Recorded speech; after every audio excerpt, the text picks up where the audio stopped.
Everybody, how you guys doing? Good. Doing All great. right. I know most of you guys, but you guys won't know me. You know what I mean? I'm undercover. See me? Oh, we know you. You think so?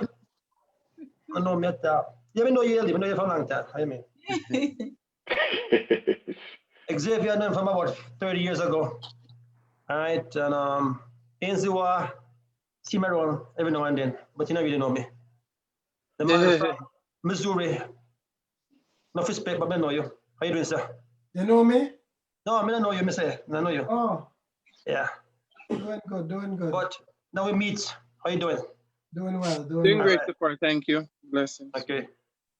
Mr. Clive, everybody know Mr. Clive, Mr. J3. Mr. J Trey. Yeah. I'll take that. Yeah, no doubt, no doubt, no doubt.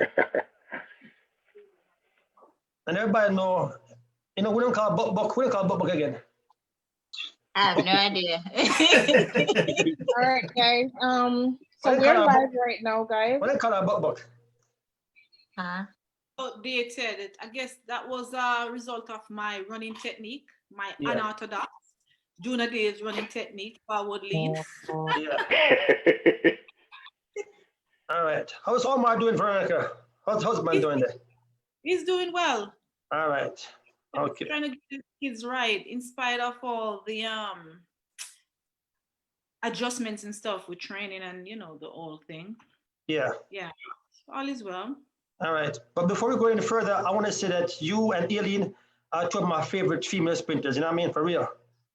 All right. I give you guys enough respect for what you guys do for sports. You know what I mean? All right. Thank you. No doubt. All right. Okay, guys. So we are live now. Do we have everyone here?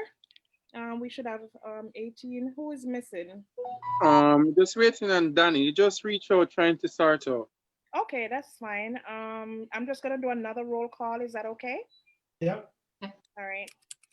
All right. So Aileen, just say yeah or nay so I can hear you because I'm not looking on the screen right now. Oh, yeah. Nicholas. Yep. Ainsley. Yeah, man. Happy belated birthday again. Thanks. Appreciate it. You're welcome. Sean, we know is here. Clive, you here? Absolutely, yes. Okay, Tamika, McFarlane, are you here? Okay, Garth Robinson. He might come in a little bit later. Okay, Wendell Dickinson. Here. Okie dokie. Xavier. Yeah. Dwayne Barrett. Or Dwayne, I'm not sure. Lip away the boss. Okay, Lyndon George. Yeah. Okay, Laurel Johnson. Soon come in. Rohan Grant. Right here. Right. Katina. Stephanie Irvin. Yes, I'm here. Ravion Robinson. He's on his way. No, the queen of sprint is here. All right, so do you guys want me to start without them? Yeah. Yeah, good job. We allowed that. I can jump on. All right, guys. So welcome back to all our viewers here on It's Ladies Uplifting and Inspiring. And I'm the host, Cleopatra. Like I told you, you saw what was going on all week. This is Full House Friday, and we don't have any normal persons up in here today. We have all our stars among stars. We have Olympians, we have champions, different in their different respects. We have queens and kings up in here. So we just want you to just sit back, relax, and enjoy the evening, enjoy the discussion that we're going to have. We're looking back. They're all looking back as athletes, and some of them are currently coaches. We want to know how the pandemic affects athletes and coaches currently, and how it also affects the cancellation of the Olympics. So we all know Olympics is keeping right here on Ladies Uplifting and Inspiring. So I'm going to start by having these kings and queens introduce themselves to the world at large. We have, regular supporters, and I know right now it's not a regular Friday. Like I said, it's Friday. So we're going to start with the Queen of Sprint. I'm sorry, guys, but I have to start with Veronica. Can you please introduce yourself? Rightfully so. Hi, good evening, and I'm excited to be part of this very interesting conversation. I wanted to say hello to all the viewers and hello to everyone who is online. My name is Veronica Campbell Brown, Olympic and world champion.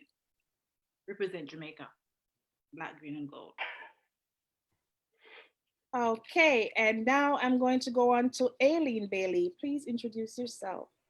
Oh, hi, I'm Aileen, two-time Olympian, relay gold medalist from the 2004 Olympics, and relay gold medalist from World Championships.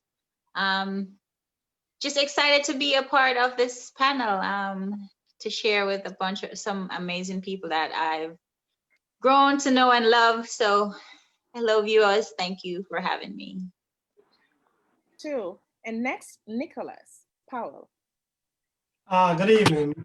The name is Nicholas R. Powell. The R stands for greatness. I am a performance psychology consultant. I work with individuals on the mental side of performance. I'm from Kingston, Jamaica, went to JC Stats, GC Foster, and then came to the US for college. And then I'm a retired track coach. Okay, thank you, Nicholas. And we will move on to Ainsley Waugh. Good night. It's a pleasure to be here. Hope we have a very fruitful discussion. I'm an Olympian. I used to go to Spanish Town High, then to UTEC. I am one of the guys who decide to stay back in Jamaica and develop my talent. And it's one of the best decisions I've made so far in my life. Thank you. Thank you too. And the next person we're gonna have is Sean. Mr. Sean, thank you so much for all those advertisements. Thank you. Sean Dietz, you have it, guys. All right. Hello, ladies and gentlemen. I'm Sean Dietz. I'm representing Stratton, Trelawney, Brooklyn, New York, Bronx, New York, and now I'm in Vegas. All right. I've been coaching high school for over 20 years, and I'm also coaching open athletes. Okay. I'm in Vegas at this moment. If you want to come through, you're most welcome. All right. I'm happy to be here, and I'm hoping that we have the most experience that anyone could have on this live here. Thank you. You're welcome. Thank you, Sean. And the next person is Clive Walters, if you're here.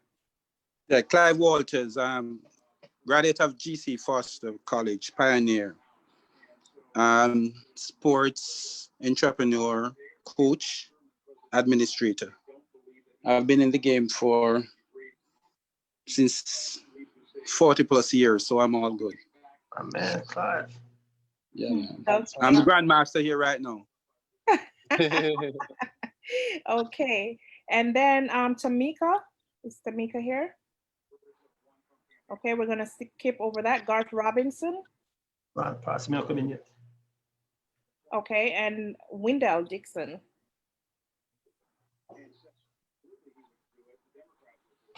You're mute. Well, then take off your mute.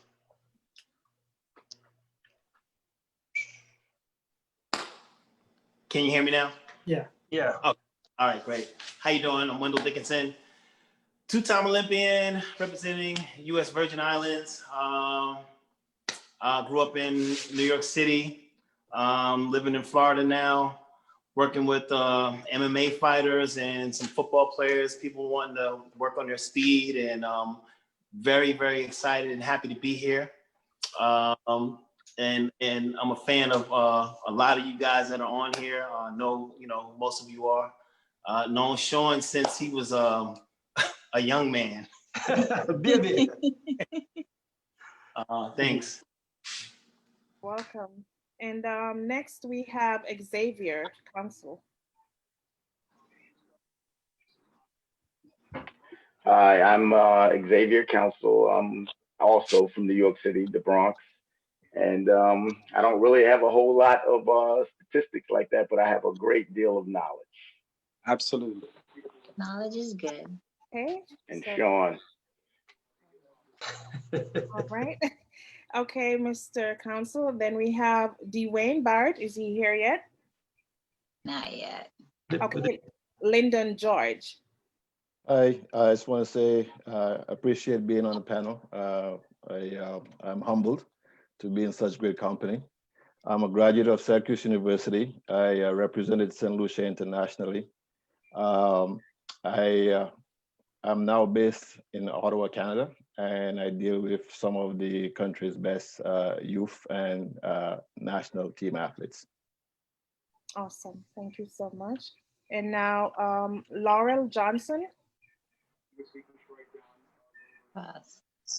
Okay, Rohan Grant, still not here. First of all, I want to thank Sean for inviting me to this panel. I'm probably one of the first ones to come here from Jamaica. I came here from St. Teresa Prep, so I have no high school credits to claim. But you know, made good use of my time here. I grew up in, spent my formative years, I guess, here in Brooklyn. My sister followed after me. She did really well in track.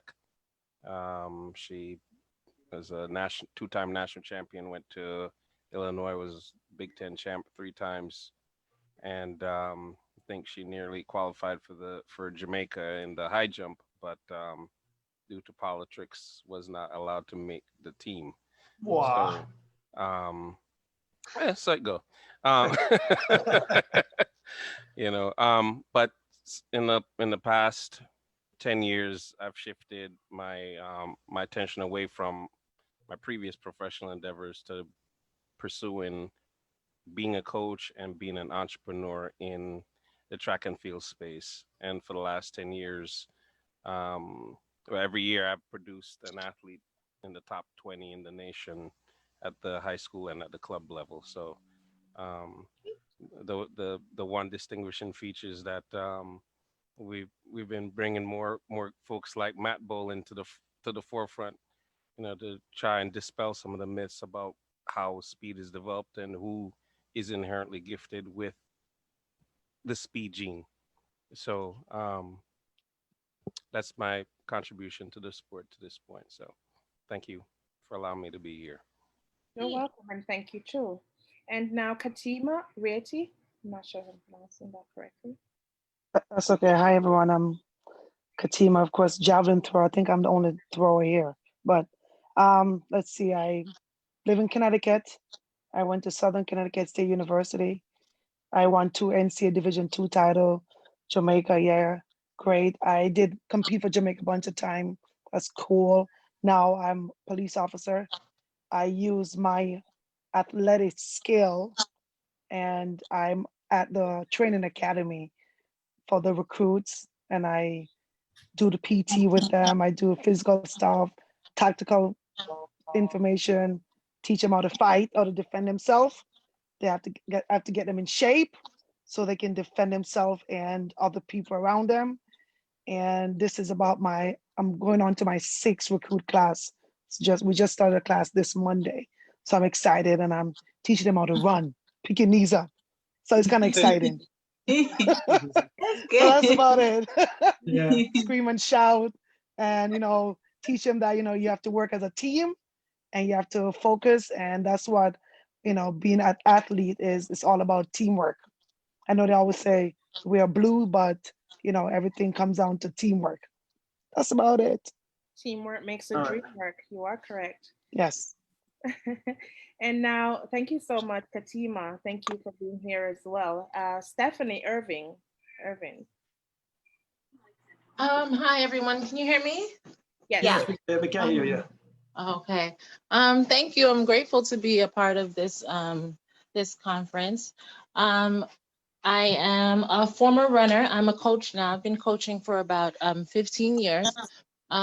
Just very much in love with the sport. As a runner, I just don't think I had the right coach to help push me along the way. I'm very familiar with Sean Dietz, and so I should thank you for the invite for tonight. And I'm honored to be here. Thank you, guys. Thank you so much. Thank you too, Stephanie. And Ravian Robinson. Ravian, did it? Okay, so I guess we have everybody here who is here so far. We have a few people missing. Hopefully they can come on, you know, as we go along. So Miss Thomas. Who is Miss Thomas? Okay, she's my daughter. Oh, okay, just checking. Just checking. Yes. Hi, Talita. You want to introduce yourself as well? Sure. Okay, so good night. I am an aspiring athlete, an high school athlete. I've only done 1 year of track so far, so I am quite excited to gain as much knowledge as I can from everyone here and put it in my, going forward. I'll install everything in my head and remember tonight. And I want to say thank you everyone for making it to my mom's panel. And yes. Thank you for being here. All right. And myself, I just want to say thank you so much from my heart to all of you stars. Oh my God, I can't believe I am here with you all in living colors, talking to you tonight. It's such a pleasure. Thank you so much for all of you being here. And to our viewers, I hope that you are watching, you're listening, and feel free to comment. Feel free to ask your questions on the live, okay? As you know how we do it. It's ladies uplifting and inspiring. So we're gonna kick it off, and I'm gonna ask this question here, and this question goes for the I don't know how I'm going to do it. Like if I'm gonna ask probably one person, and then the next person who wants to chime in can chime in. So this is for athletes or who were athletes. What is the best part about competing? And I will start with Veronica. The best part about competing is just the chill of you have to put in a lot of work. So you put in hours of training, and then when you go on the track and you achieve your goals and you do well and get on top of the podium. For me, it's always, when it comes to competition, it's being on top of the podium. And I know that everybody in Jamaica are excited and just looking forward to seeing us, not only me, but seeing us as athlete winning. As you know, we're Jamaican, we aim for the top. And so it's just the chill of training hard and then getting the reward. And part of the reward is winning, although it's not always about winning. It could be simple as just achieving a goal that you have or a time. So it's the biggest thing for me is inspiring people when you run and you win and you do well, and it show others that they can do it too. Because for me, I came from a very humble beginning, and track and field is a blessing in my life, because all that I've achieved, it's because of track and field. I got a scholarship to track and field. My parents would not have been able to send me to university, and track and field has opened that door. Track and field allow me to travel the world and meet all kind of people. And a lot of people on this platform right now are people that are good friends of mine, and people who I met through track and field, like Aileen. She's like a big sister to me. And when I went to Veer, she was one of those people that took me under her arm and help and guide me. And so track and field has create, apart from winning and representing my country and making everybody proud, track and field also create a platform where I have community and I have support and I have people that I can always rely on. So it is just a great community, and I'm happy that your daughter is doing sport, because there is a lot of opportunity she will get from it. She will meet some of her best friends along the way. And I just want to wish her all the best as a young athlete, and hope that she continue to work towards her goals, set her goals, and just continue to work towards them. And don't have any fear of training hard, pushing yourself, and just going for it. And I just want to wish you all the best. Thank you. Thank you so much, Veronica. Aileen. For me, it's the relationships that I've built over the years, because I travel to different countries, we meet different people, and like Veronica said, we pretty much grew up together because we went to high school, then we did the college scene, and then we went pro together. And like my most treasured moment was the 2004 Olympics, when we, like, the love and the unity we had as a team, that stuck with us throughout our entire life. And it just teaches you good work ethics, because it teaches you for when you retire from track. Because like now I work at a high school, and I coach, so it taught me how to be patient and how to transfer what I learned to the younger generation and be patient. Because kids these days, Veronica, they're not like us. So just learning from everybody and just having relationship, because like Nicholas, mentally I had some struggles and Nick was always there, and I can call him at any time of day and have him to conversate with. So it's just the relationship that I've built over the years, and it's just fun to watch everybody grow, and Veronica growing into the phenomenal woman that she is, and now she's a mom and all of that stuff. And I watch her relationship with Omar, and it's just a beautiful thing. So it's just like the reward for me is just seeing everybody that I know just grow and blossom, and it's just a beautiful thing, and I love that. And I've gained so many friends, and some of my best friends I gained through track and field. So yeah, it's always good to play a sport, and it doesn't have to be track and field as sport. It's like you create that family dynamic from that. So That it's is been good. true. Because I'm a big baller, so hey, and I used to do tracks in high school, so Yeah.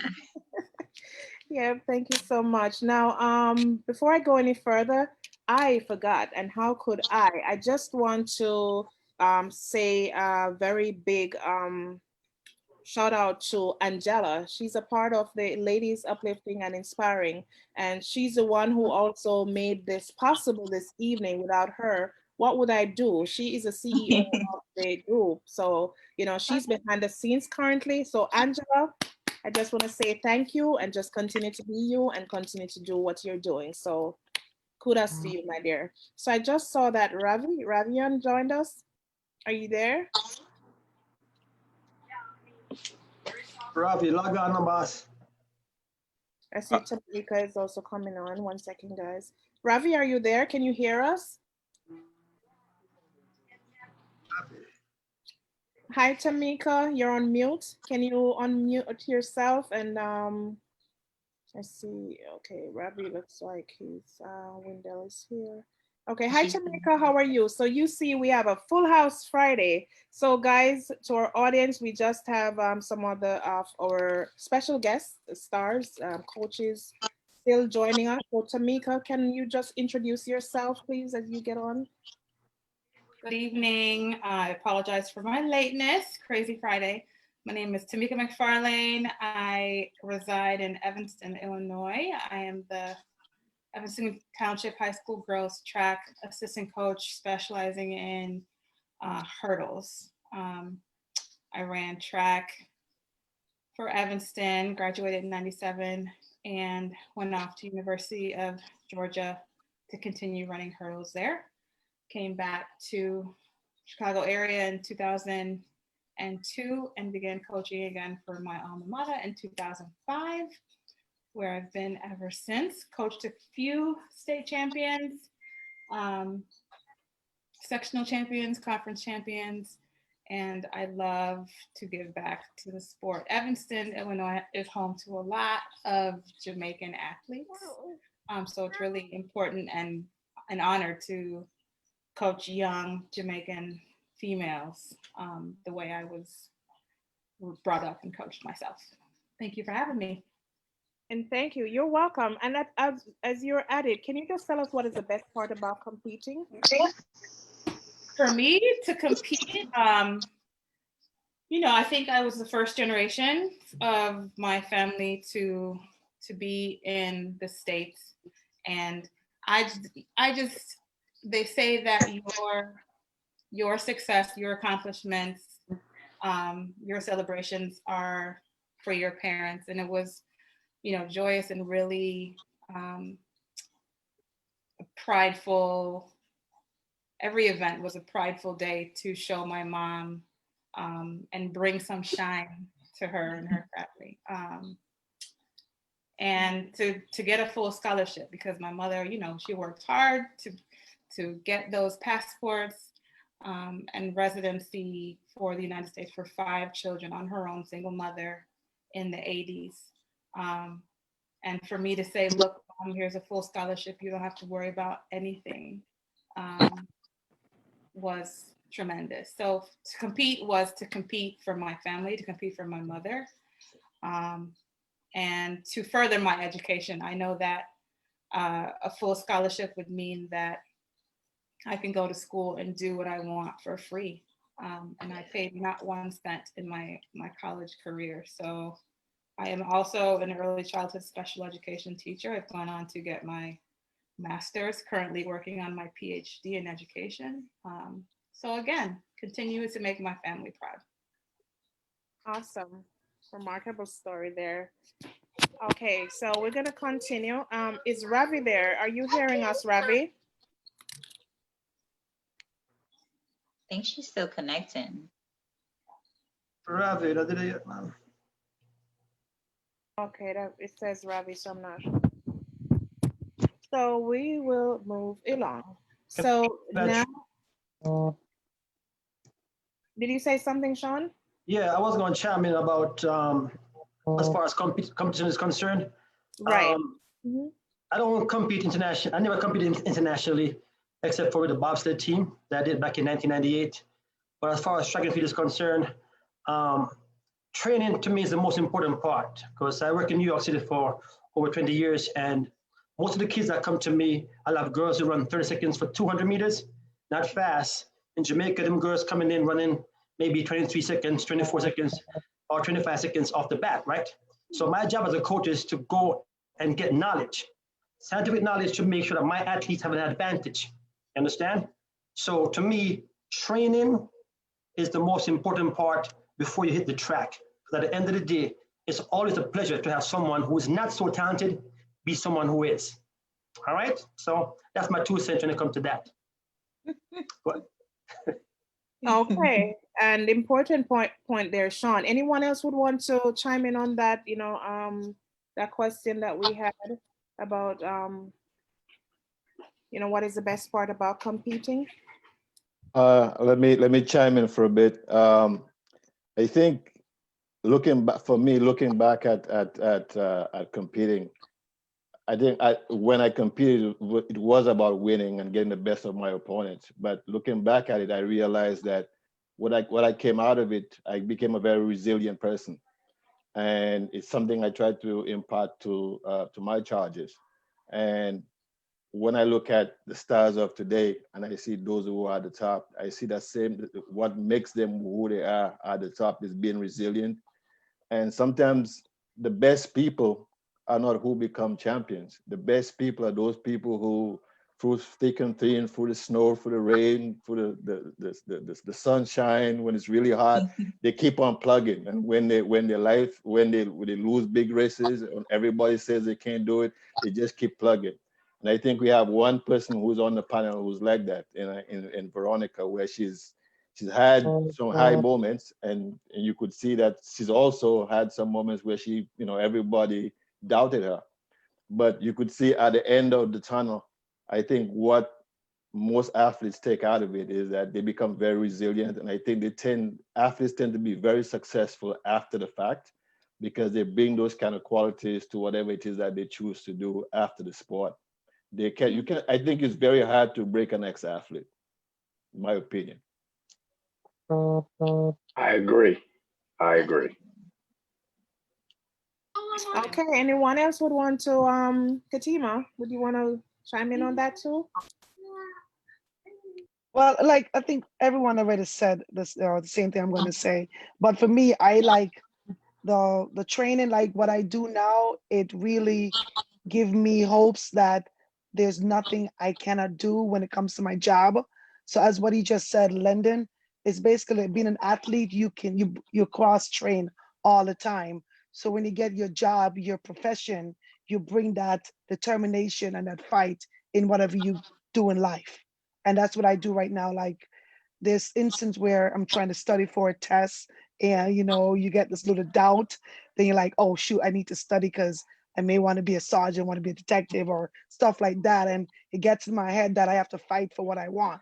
So you have to put the time and the energy and the focus in that aspect. As an athlete, we have to focus. And I always say, for us, for javelin throwers, I'm always saying winners, never quit, winners win. So we always have that saying that whatever you put into anything you do, that's where you're going to get out of it. So you can't not put anything in any work you do as an athlete. Then when you go on the track, you're like, oh, I didn't train hard enough. So the only person that you can blame is yourself. You can't blame your coach. It's you. So it's a thing that I get in my head. Is like my coach used to always tell you, better train. You got to go lift. And if I don't do it, then I go on to compete, and I do crappy. Then I know it's my fault. So that's what you do with anything you do in life. You have to blame yourself if you don't put the work in. Ainsley here. Well said. Well said. Ainsley here. Go ahead.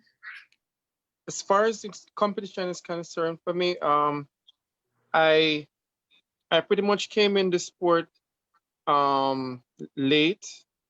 I pretty much start developing my talent. Thank you. Developing my talent when I go to UTech, because most of high school I never competed at boys champs. Okay. And then I, luckily I trained myself, because I was very good at age 10 to 12. I made the St. Catherine Parish team, the Blue Cross. I guess most of you guys know what I'm talking about. Yeah, definitely. Yeah, I did that. I did the trials. You want to go to a top high school. I went to St. Jago trials. I win the 100, but for some reason my father said to me, "Hey, you're going to Spanish Town High," and that's it. And I just focused on academics while I was there. And then my last year, I passed my CXC subjects and said, "Whoa, I want to go to college. I want to go to UTech, because I already know what I wanted to do." Right. So I start training myself. October, and by December, I find myself training other kids in the school, because they see me training by myself, and talent is everywhere in Jamaica. Yeah. And they start coming out. So I was trying to learn or remember what to do to be able to go fast. And in that process, I ended up passing on whatever I remember or whatever I know to other kids. I get a couple of them to qualify for champs, but unfortunately, the entry went in late, and I never get to compete at champs. But I was at a track meet, at Jamalco Development track meet, and Dennis Johnson, he saw me and said, "Who is that guy? Go get that guy." He looks, he looked like he have talent, but him just need to fix his arm. And things work out so perfect, because I give myself a chance that, him, say, we need you at UTech. And I did already apply for UTech, because that was the whole reason of me doing track to begin with. And I went to UTech, and DJ coached me for a semester, and then Stephen Francis came in after that, and I improved really fast. So while I was competing and probably get thrown in at the highest level, I pushed myself that I could compete at the highest level. I was still learning on the job, basically, but at the highest level, So I was competing, I was learning, trying to do my best, try to be consistent, and with the success, it motivated me to push myself, So I feel good with giving myself a chance, and then the Lord take care of the rest. Wow, great. And I like the fact that you are someone who believes in the supreme being, because for most of us, as we know, without him, nothing is really possible. Nothing is really possible. True. So yeah. So that's great. And your determination and all of that, keeping up with all of that, makes you the person who you are today. So yes, I think so. Yeah. Nicholas, what about you? I haven't heard much. Unlike everybody else, well, you can hear me? Yeah. Yes. Unlike everybody else, I never have no talent. No, me have to be real. The reason why I'm joining the track team, went to JC, joined track team, and it never had to go on. So I quit and join, play field hockey for 3 years. Them invite me to leave JC. Some people might say expel me, like for call it, invited to leave. Go stats, and that's where I met Tamika Brown. And that's the only reason why I joined track team, because Tamika did cute, and in order to get close to Tamika, I joined track team. 2 months after I joined track team, Tamika get her green card and come to the US, devastated. Papi said stick around. So I was a high jumper. But the reason why I really do it was the mentorship. A lot of, especially coaches, a lot of coaches don't realize the impact of them have on athletes and how much them can influence life. And because of the mentorship what Papi present to me, it caused me not only to go GC Foster, but after graduating from GC Foster, was front assistant for a year at Wolmer's Boys before getting a scholarship to the US. And went on and graduated, run pan championship team at McKendree University. And then after graduating, went to Lincoln and was Papi assistant for another 6 years before I retired and started doing sports psychology. So the best part of it was the mentorship for me. I'm Nicholas. This is Xavier. Yes. And I heard what you said about not having any talent. Sometimes you can train with people the way that they train and not accomplish your potential. Mm-hmm. So sometimes you have to train differently in order to get your maximum potential out.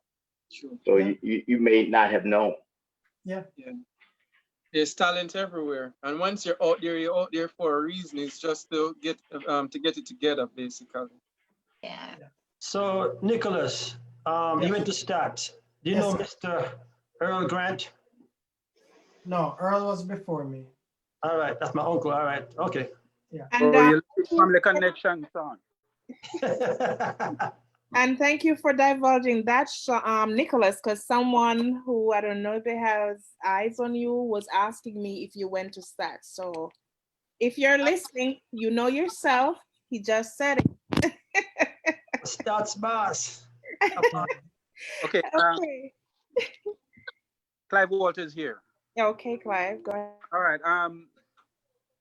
I must officially say congratulations to Veronica Campbell Brown and being placed in the Statue Park in Kingston, Jamaica. Well deserved. Definitely. Well deserved. Of course. Aileen, you almost made it. You almost made it, Aileen. You almost made it. Oh man, she make it already, boss. She made it. She made it. She made right. it. Make it already. But your performance, Aileen, and with Veronica and that relay win live on forever in the honours history of Jamaica track and field. And that photo, there's not a second to that photo that you girls have. And I still have it here. In terms of the discussion, in terms of getting the performance, for the conversation and the feedback, I've understand that for Veronica, it's getting to the podium. For Aileen, is the relationship. For Lyndon, is the winning. And based on that, everyone's motivation is different in terms of actually trying to achieve what they achieve in the sport. And that is so unique. That means as coaches are moving forward in terms of the athlete, we have to understand as administrators that there's not one size that fits all. No. Because just listening to the conversation, there's not been a repeat of what got you into the sports and what have you to perform the way. Your vision, your dream, and your motivation was quite different. And that is unique. So I passed on. Oh, sorry. Yes. Sorry. So I just want to elaborate a little bit. Part of getting to the podium for me is always wanting to maximize my talent, because when God gives us a talent, it's up to us to maximize it. And for me, it's always trying to see how well can I do, how fast can I run, because what God gives us a talent, and what we do with it, the harder we work, the more we try to accomplish, is we giving God thanks for it. And that was part of my motivation, trying to fulfill my purpose. And getting to the podium is just part of it, because you have to be at the top. It's like God is so great and he wants us to reach the pinnacle. And for me, in our sport, the top is the pinnacle. And in doing that, I motivated a lot of people to know that if Veronica, a little girl from Chilani Bush, could do it, I can do it too. Growing up, I didn't have the resources. I competed at the state on bare feet. And That you hurt. all know a lot of the struggle a lot of us as Jamaicans endure. Blue Cross, I competed at the Yeah, stadium. Blue Cross is tough. Yeah, the Blue Cross thing there. Yeah, man. Yeah. It was absolutely tough, but it was fun. And so you are right. We all come in different forms, different shapes, and there is not one fit all. But at the end of the day, our drive and motivation and determination to be the best that we Absolutely. possibly can is something that we all have in common. Absolutely.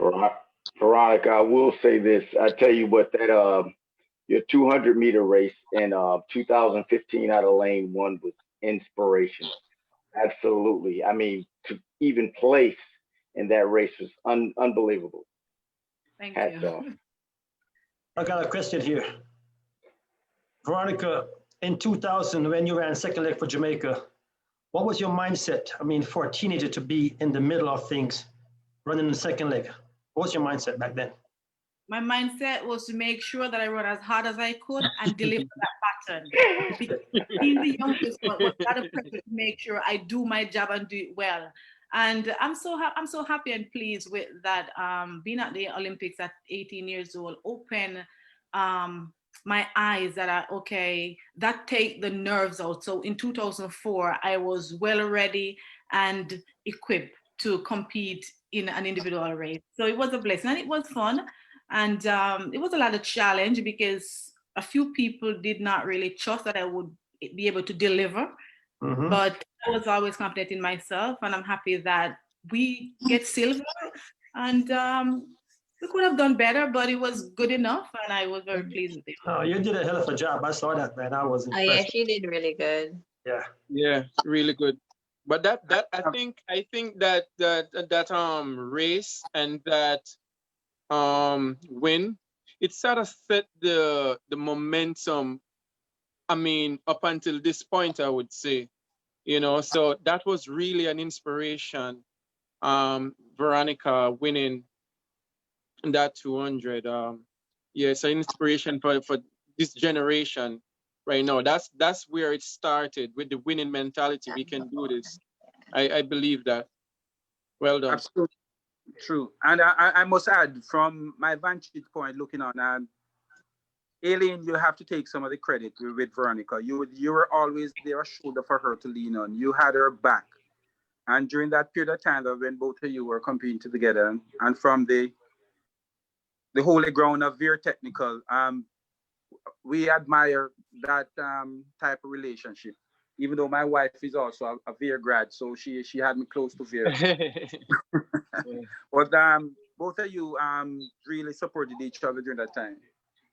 Yeah, definitely. I mean, it's oh God, growing up on Vertec Dom, yeah, definitely. We create the bond we created, yeah. There's a lot of time, yeah. There's a lot of time, yeah, we had to steal fish from the farm and like there's like a fruit stuff. So yeah, we created a lot of bond. Mr. Duncan Farm. Yep. You were an agriculture student, so that was okay for you. But for me, as a business student, it wasn't my territory to go on. That's why I secure the food and stuff. What about you, Stephanie? We haven't heard anything from you. We can't see you either. Are you there, Stephanie? And is this Ravian, right? Is this Ravian? Ravi. Sorry. Yeah, I'm here. I was having connection issues earlier. Okay. I'm man, Ravian, I ain't cholesterol. He got the memo. He got the memo. Represent, you're lucky me not full green, because me have to represent Calabar same way. Calabar, you mean, man? So, Ravi, while you're at it, can you just introduce yourself a little bit, and then you could chime in as it relates to the question that was at hand about the competing thing. What's the best part about competing?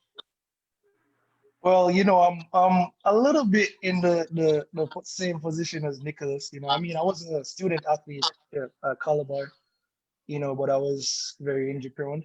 So unfortunately, I didn't excel to the professional level. I did try. I migrated. I went to Monroe College for a little bit. After that, I got into a club with my best friend Jermaine Brown, we moved here to Vegas, where I tried. But again, I was plagued with injuries, and that's where it stopped. I had to retire early. So, I never really did. But then, Sean Dietz, my mentor, took me up, and ever since then, I've been, gaining a lot of knowledge, like on the coaching aspect, so I'm seeing stuff, I'm learning a lot of stuff on that side of the world, but for me, it's a little bit of everything, the relationship, the competition, that zeal, that drive to want to better your opponent, even though, some of us might be friends off the track, but on the track, we're rivals. So, it's a little bit of everything for me. And also, Mr. Seabar, Mr. Casey Power. So my daughter's dad, he went to KC, and KC is actually my brother's school because I went to the Carteret College in Mandeville. So I got a room for them. I got a question here. Who is the current J3A president? I heard that Mr. Blake stepped down. Who's the current president? No one stepped down yet. Yeah, I don't think they Clive Waters here. There is Dr. Blake is still the president. You are waiting on annual general meeting, which is it's in November. It's in November, right? Yeah. So then November now, then you know where you go from there. Okay, the reason why I'm asking, because you know what, to be honest, Alien Billy status should done make already. You understand? Alien Billy status should done make already. Yes, I agree. She, Alien Billy, one of the greatest Jamaican sprinter ever walked on the planet. I agree. Her status should done make already. I don't understand why they're waiting for. I am not I don't have an individual gold medal. It don't matter, Alien. Me tell her, say, me know. It doesn't matter. Me see win NCAA. Me see win boys and girls champs. Me see win individual debate. Yes, sir.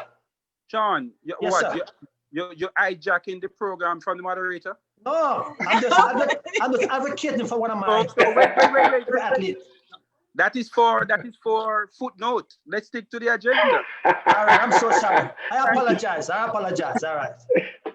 That's okay. I mean, I'm enjoying you guys as well. And Sean, in the same breath, I don't know if you got the link on your page. Since you know most of the people, you could probably share it with whomever I didn't get a chance to, who I probably don't have on my page. So just put that out there. All right. So, Stephanie, are you still with us? I would like to hear from you. And I see somebody watching. I'm not sure who it is. Hello, yes, I'm still here. I want to say there was a lot of good things I enjoyed about competing. A lot of it was like the adrenaline, like when you're getting the focus I had to go into when I was getting ready for my race. I had a roommate and she would always tell me that like whenever I was getting ready to run, I was like the meanest person because I wouldn't smile. I would just be in a zone. And then it was, I enjoyed that, like just zoning out. And then that feeling when you feel like some of my best races that I remember was when I just felt so relaxed and so loose that I wanted to fall asleep. And that's when I knew I was like, okay, today's gonna be a good day. And then there were other times when I was running and the amount of focus I had as I was like with my pace and then like going after each athlete when I had some of my best races, I do miss that. And it was nice to just see, to challenge yourself. Like you ever have a great race and you come to the finish line and you see the time and you're like, oh my goodness, you're like celebrating inside. I never wanted to do too much outwardly, but inside it was like, oh man, now I gotta set the benchmark a little higher. So it was just I guess it just felt good to know that you were able to accomplish something, and feel like all the hard work you put in, was paying off. So I think it's just missing those small accomplishments, because now from like a different scene, you have to hope and wait for someone else to do it. When you're coaching, you got to say like, okay, I hope they put it all together. And there's a lot of mental that you got to hope you get through to your athlete to hope that they can pull it off. Because you want to say that if you put them on the line, you train them to be on that line. So then you got to hope that they have that mental capacity to get through their race and run what you want them to run. So it's two different levels of anxiety, but I think I love when I'm watching the athletes run a great race, and then I just miss that anxiety from, having it within myself. Awesome. I mean, I love the competition too because I like to win. I'm always in it to win it. So I understand that adrenaline. Like every week, even coming on here, it gives me that buzz. It have a buzz, like according to Mr. Bunting, Anyone else who we haven't heard from? You want to chime in on that before we move on to the next? I see someone. 1 second. Sean, please, could you do me a favor? Mr. McFarlane, Danny is trying to get on. I did send him the link, but if you could just resend it to him, help him out for me, please. Okay. All right, so in the same breath, sorry about that, guys. Anyone else who wants to chime in on that question there before we move on? That we haven't heard from before or as of yet? No? While we wait upon Danny, just want to add one thing that, who's that with the S? That's Stephanie. Stephanie mentioned the mental side, which is why I went into studying sports psychology. Because a lot of athletes have great talent, they have great training, but because of whatever mental, they weren't properly prepared mentally. They're physically prepared, but because a lot of coaches don't emphasize the mental side, athletes will go into competition and second guess themselves, especially if they perceive the opponent to be in better shape than them. Not that they are in better shape, they perceive them to be in better shape, which is why I went into sports psychology, because we have a lot of athletes who used to dominate at the high school level, go on to college, or even get ready to transition, but because of a lack of proper mental preparation, they don't transition. And then because as Jamaicans, we have such great coaches that produce athletes so quickly, it's just easy to replace them. And that is why I say I went into the mental side, because we're missing out. A lot of great athletes are not transitioning because of the lack of proper mental training. So I appreciate you mentioning that. And let me ask a question. Sorry, Mr. Clive. Asafa, if you're listening, would you say Asafa suffered from that? I'm not going to say suffer from it. I'm going to say it would have assisted him. Just be respectful to Asaf and the great work no he has done. disrespect. I just asked, Yeah, but no. But honestly, Asaf is the reason why I studied sports psychology, because we have the same last name. We're not related, but that was my athlete. Right. And to see him, it affect him so badly where he could dominate, but if he went into a race where he felt like he was gonna have challenge, it affected his performance. And because of that, I actually went and got my master's in kinesiology because I wanted to assist him and other athletes, because it's unfair for athletes to work so hard, get to the main competition, and not able to produce the way they have trained to. And then he had like a couple of challenges because he lost like his brother at some point. Exactly. So that has affected him. That's something that affected him as well. So. And because we're not taught as coaches, let me rephrase that, because we are exposed to psychology, but because it's not emphasized with our coaches, when it's time when we have a situation like that, a lot of coaches don't know how to tap into that next level to help the athlete to mentally transition. It's shown as a weakness though, whenever you have something mental that's affecting you and you show that emotion, I guess because it's how we are raised as Jamaican, you have to tough it out, and you can't show weakness, and if you cry, you're soft and all of that stuff, or if you show your emotion. So it's just like generational, like it's been imprinted in us. Let me add a point before we move on. As it pertaining to Asafa, we were in the same training group since, since he left high school. And as it relates to the coach not tapping into that aspect of mental preparation and so forth, it's something that we do place a lot of emphasis on. The first instance where I see the real effort was made to make sure you're mentally prepared, especially for a scenario, was the 2004 Olympics.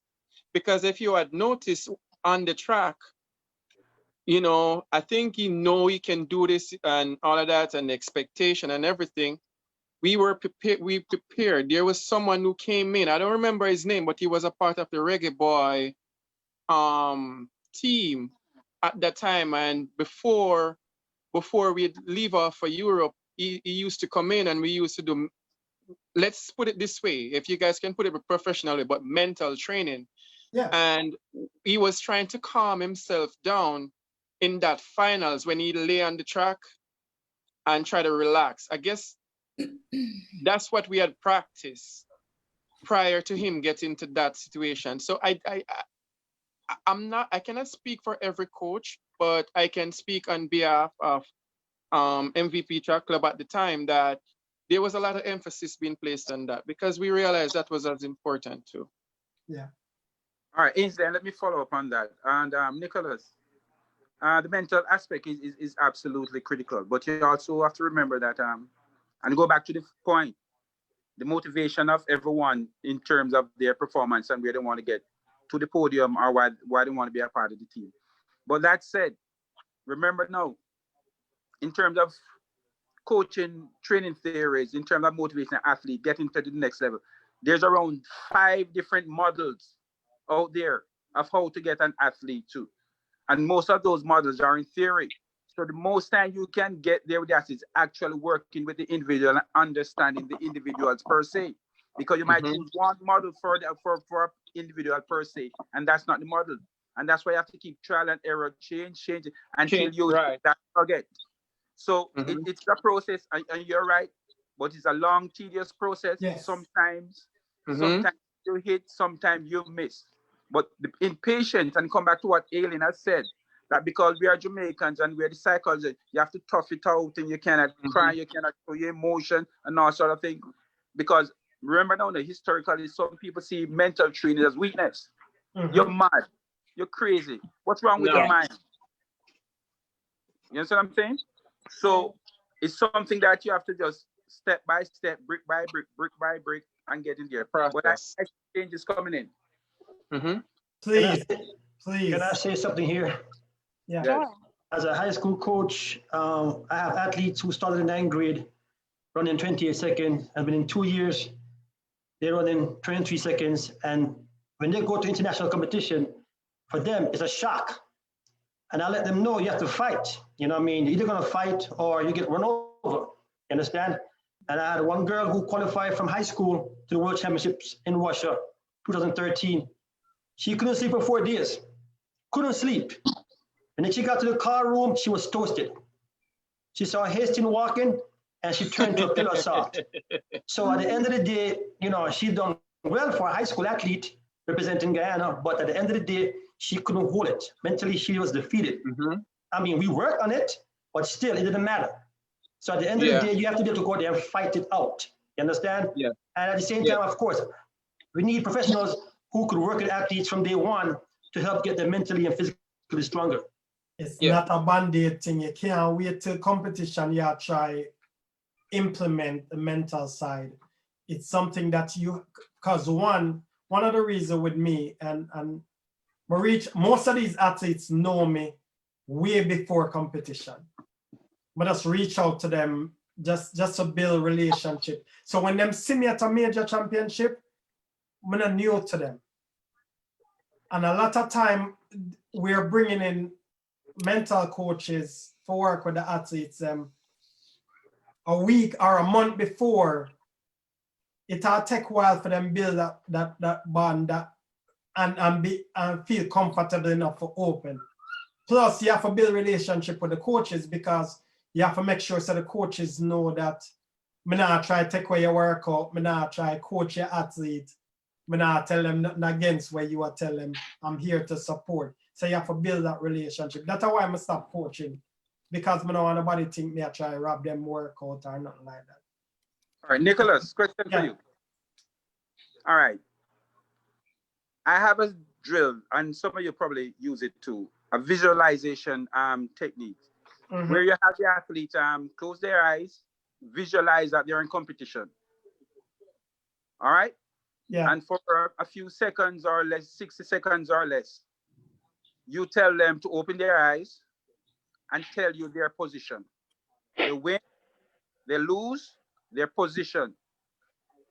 Would you believe that of 10 athletes, 9 is going to lose? It's your own mental visualization, and they're competing, and it's not real, but they're losing. Could you repeat that? I'm not fully understanding. I mean, it sounds real good here. Yeah, I didn't either. I missed it too. I missed it too. Okay, I'm saying that you have your athletes, all right? And you tell them to close their eyes. It's a visualization drill, all right?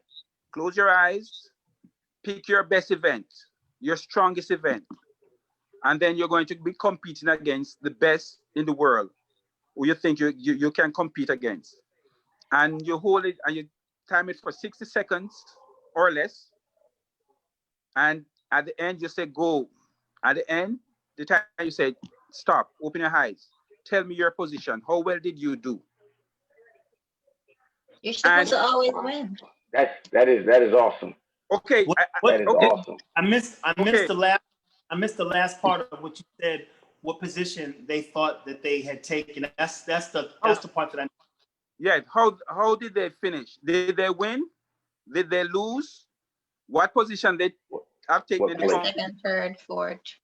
I'm very familiar with that analogy or explanation that Mr. Walters is trying to bring across, because as I mentioned, it was something that was very much incorporated in our training at MVP.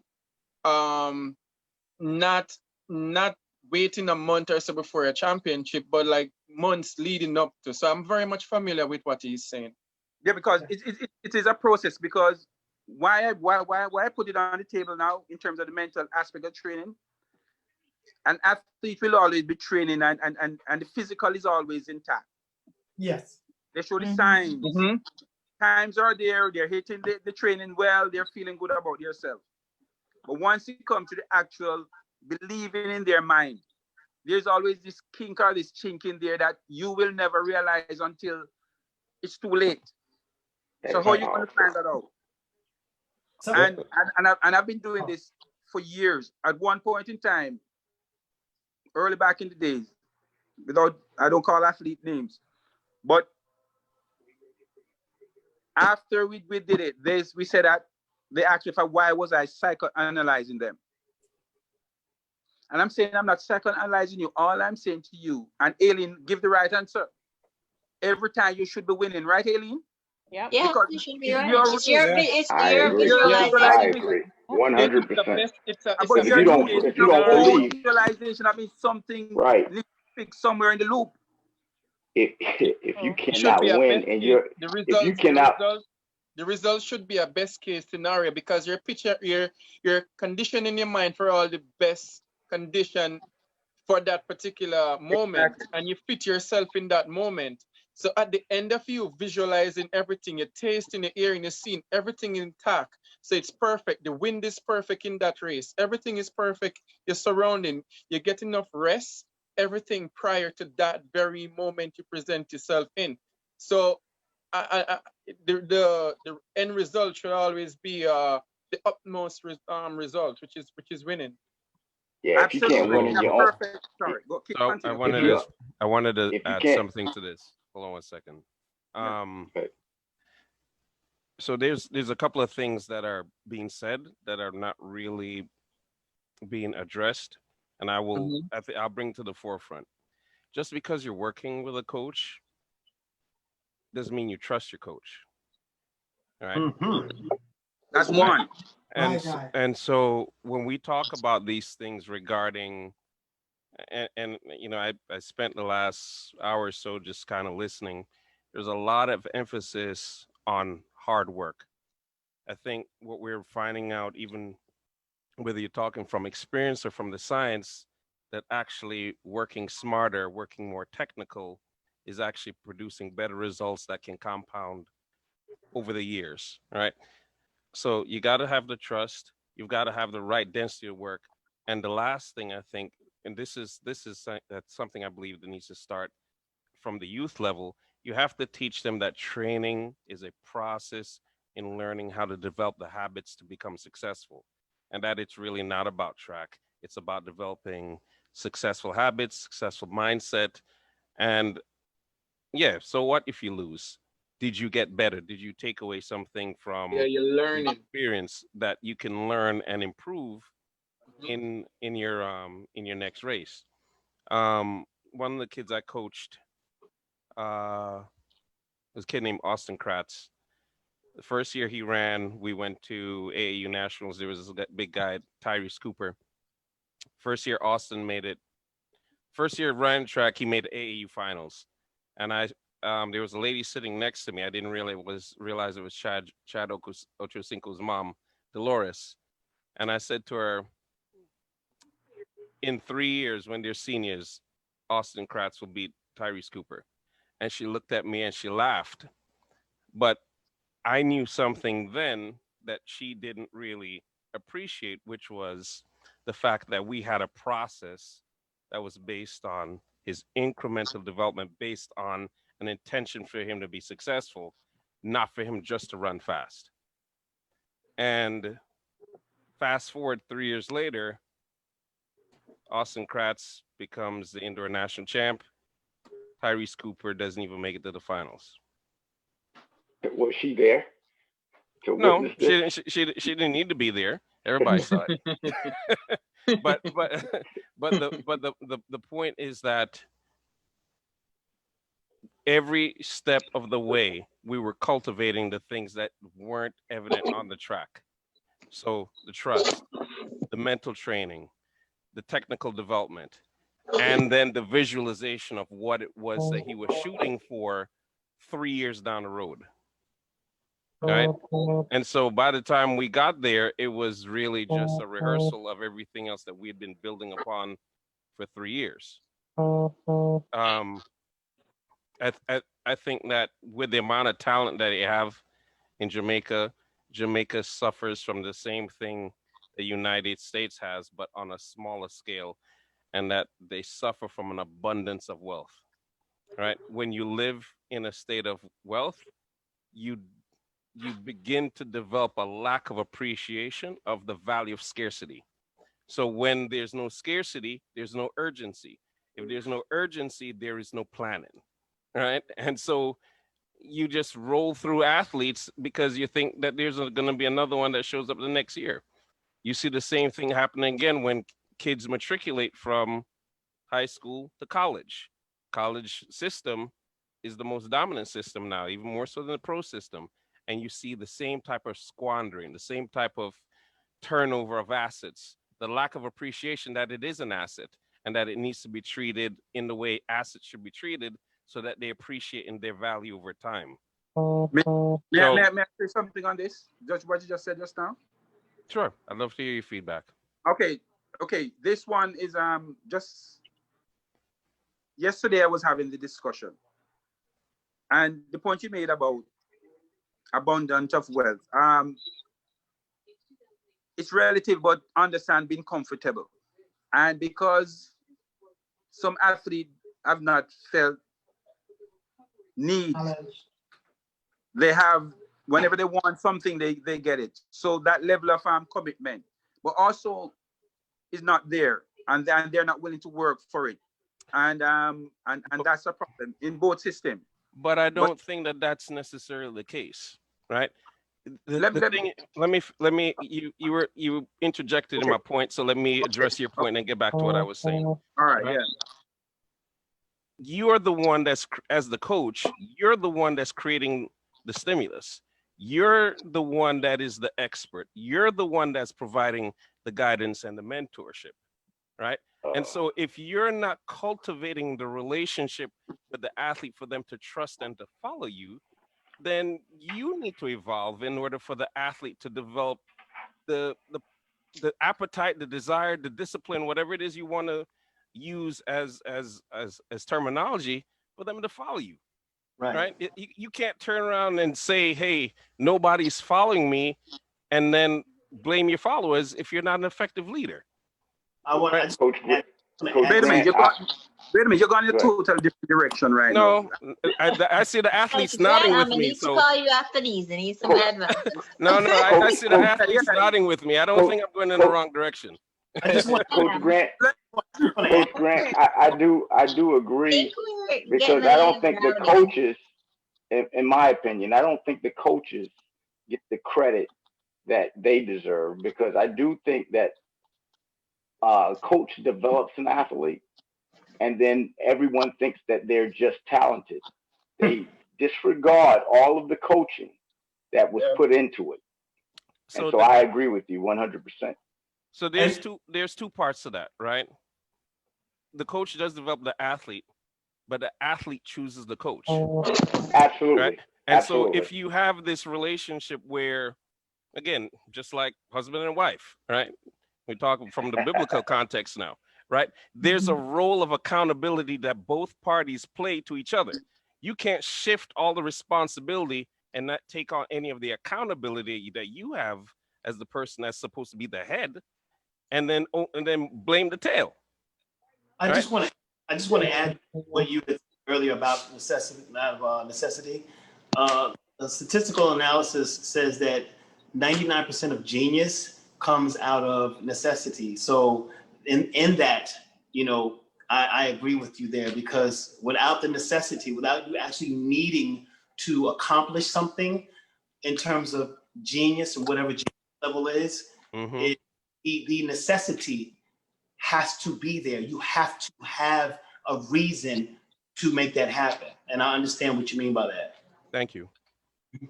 I just want to add in a little bit. I think part of the problem is that the way we coach coaches, we don't include the mental part of it, right? So, indeed. So coaches come to it just thinking, like if I work hard, or if I give them 25 of this and 6 of that, and they're hitting the times in practice, then once I get to midday, we're good, right? But it doesn't work that way. 90% of it is what Mr. Powell referred to. And I think that what Mr. Powell referred to has to be, put into that training program from day one. So coaches need to know how to do this stuff. Yeah. And I would say many coaches that I've gone back and forth with do not know this, right? So, and you could see that they get flustered on a championship day at whatever level, at the high school level, at the professional level, at the NCAA level. You could see them flustered because they're saying, what I saw on my watch 3 weeks ago is not what he or she's giving me right now. What the heck is going on, So yeah. I think maybe we go back to training methodologies and say maybe bringing a guy like Mr. Powell at GC Foster or wherever we learn our craft and say, guys, this is what. So I think Mr. Powell should be dealing with the coaches as well, not just the athletes. So he should be imparting some of that knowledge to them, so that every day you come to practice, from day one, from the warm up, you should not just be warming up your bodies, you should be warming up your minds.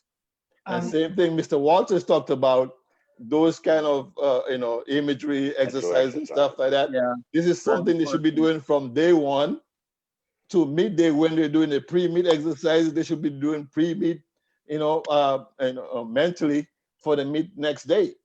Right. Yeah. So sometimes I think, we go back and we talk about the SAFA and stuff like that. I think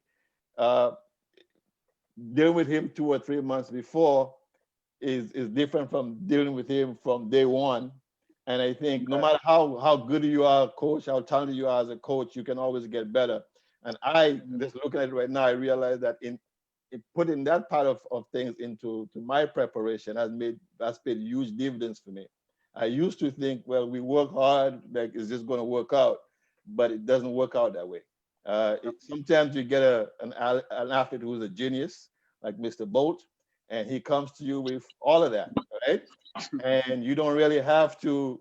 You just have to add water to mix. Not to say Mr. doesn't do a great job, but and not even with Bolt that was the case, because at one point Mr. Mills did have to live in one of the room because he had a relationship and understand both psyche and know that if I don't stay at his house, he's gonna sneak out and he's gonna party. Oh, right? So the key is understanding that we have to build that relationship as coaches. I'm currently a professor at a university where I teach psychology and coaching, where I'm teaching prospective coaches the mental side of coaching.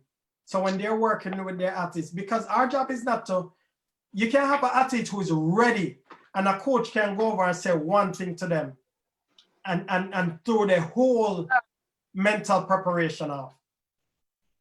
What do you say about that, Veronica?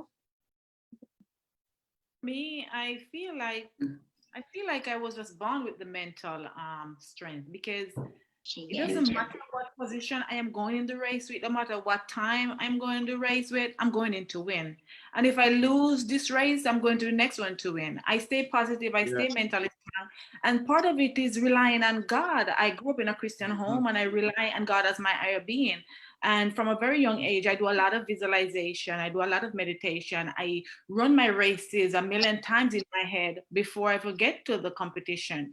I don't start a week before, 2 weeks before. I start from day one.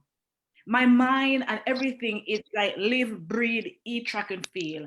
I'm seeing my races. I'm running my race. I'm in the stadium. So visualization has been big for me, and I just confident in myself, and I don't afraid of failing. I can bounce back from failure, and because I feel like I was born to do it.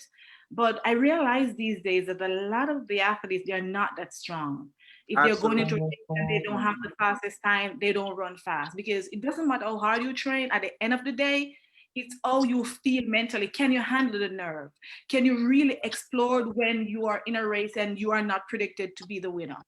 I've been into race before. Like, for example, 2010 World Indoors. Some of my competitors were in Europe. They were running fast. Like Laverne Jones had ran 6:97. My PR at the time, 7:04. And I'm in US, I was running slow. I was running like 7:2, 7:1.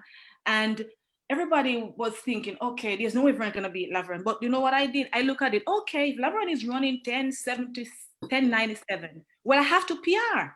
To beat Laverne, I have to PR. So I focus on me, and I focus on trying to improve, try to pick my game up. And I went to the race. I didn't care what Laverne was doing. I warm up well. I focused on the finish line. I focused on my execution. I got in that race and I won with 7 flat. Laverne did not run fast, and I didn't have to run as fast as her to win. So at the end of the day, come back to how mentally strong you are. Are you confident in your training? Are you confident in who you are? You know yourself. You know the times you've been running in training. You know what God has prepare you for. You just have to believe and just go out there and run. And again, if you lose one race, so what? You have another one. Move on. On to the next. On to the next one. So it's all about, as Coach Grant said, it's a process. From day one, you have to trust your coach. You have to trust your environment. You have to trust yourself. You have to work on the small things. Like for me, I had a crazy forward-leaning technique, and over the years, I have to keep working on perfecting that. I still feel like I still have not perfected my start. Sometimes I nail it, sometimes I don't, but it's a process. And whenever I go into a race and I realize at the end of the day, I made mistake, I feel good about it, because that means there's a lot of room to improve. So I don't become fearful about my weaknesses. I continue to work on my strength, work on my weaknesses, and throughout it, I just stay mentally strong, and I respect my competitors, but I don't fear any of them. If you beat me, so what? If I beat you, so what? It's just part of it. We're just gonna go and run hard, and I think that's what it is. Just bring the energy. And I think God created me that way. And I just wish that there are more athletes who are as strong and can believe that you were made for this. You are created for this. And if you lose, it's okay. If you win, it's okay. Just keep working hard. Yeah. Well said. I Yeah. have a question. I have a question for Veronica Campbell. Well said. Am I on the floor? Yes. Yes. Well, hold on Okay. 1 second. Before you say something, you make me proud to be a Jamaican. Thank you, Veronica. Really? Hold on, you're talking me or Veronica Campbell? Okay. You. All right. We know what I'm being talk. All right, okay. Veronica Campbell. All right, the Honorable Veronica Campbell. Okay, you versus Aston Felix. Olympics, you destroy her all the time. World champs, kind of like go a little bit different. What's the difference in your mindset between the Olympics and the world champs? Because you always beat her at the Olympic Games over 200 meters. What's the difference between that world champs versus Olympics? What's the difference? It's my mindset has always been the same. A few of my world championships, I was injured. If you look back at some of my races, you see all kind of kinesiotape on me. One of my world championship, I ran out of my lane. I ran back in it at the end of the day. So there were some mistakes and some errors. I seems to get it right on the Olympics years, and Alison seems to get it right on the world championship years. So it's not about my mindset. It's just about errors and things just didn't go right. But so I eventually got it.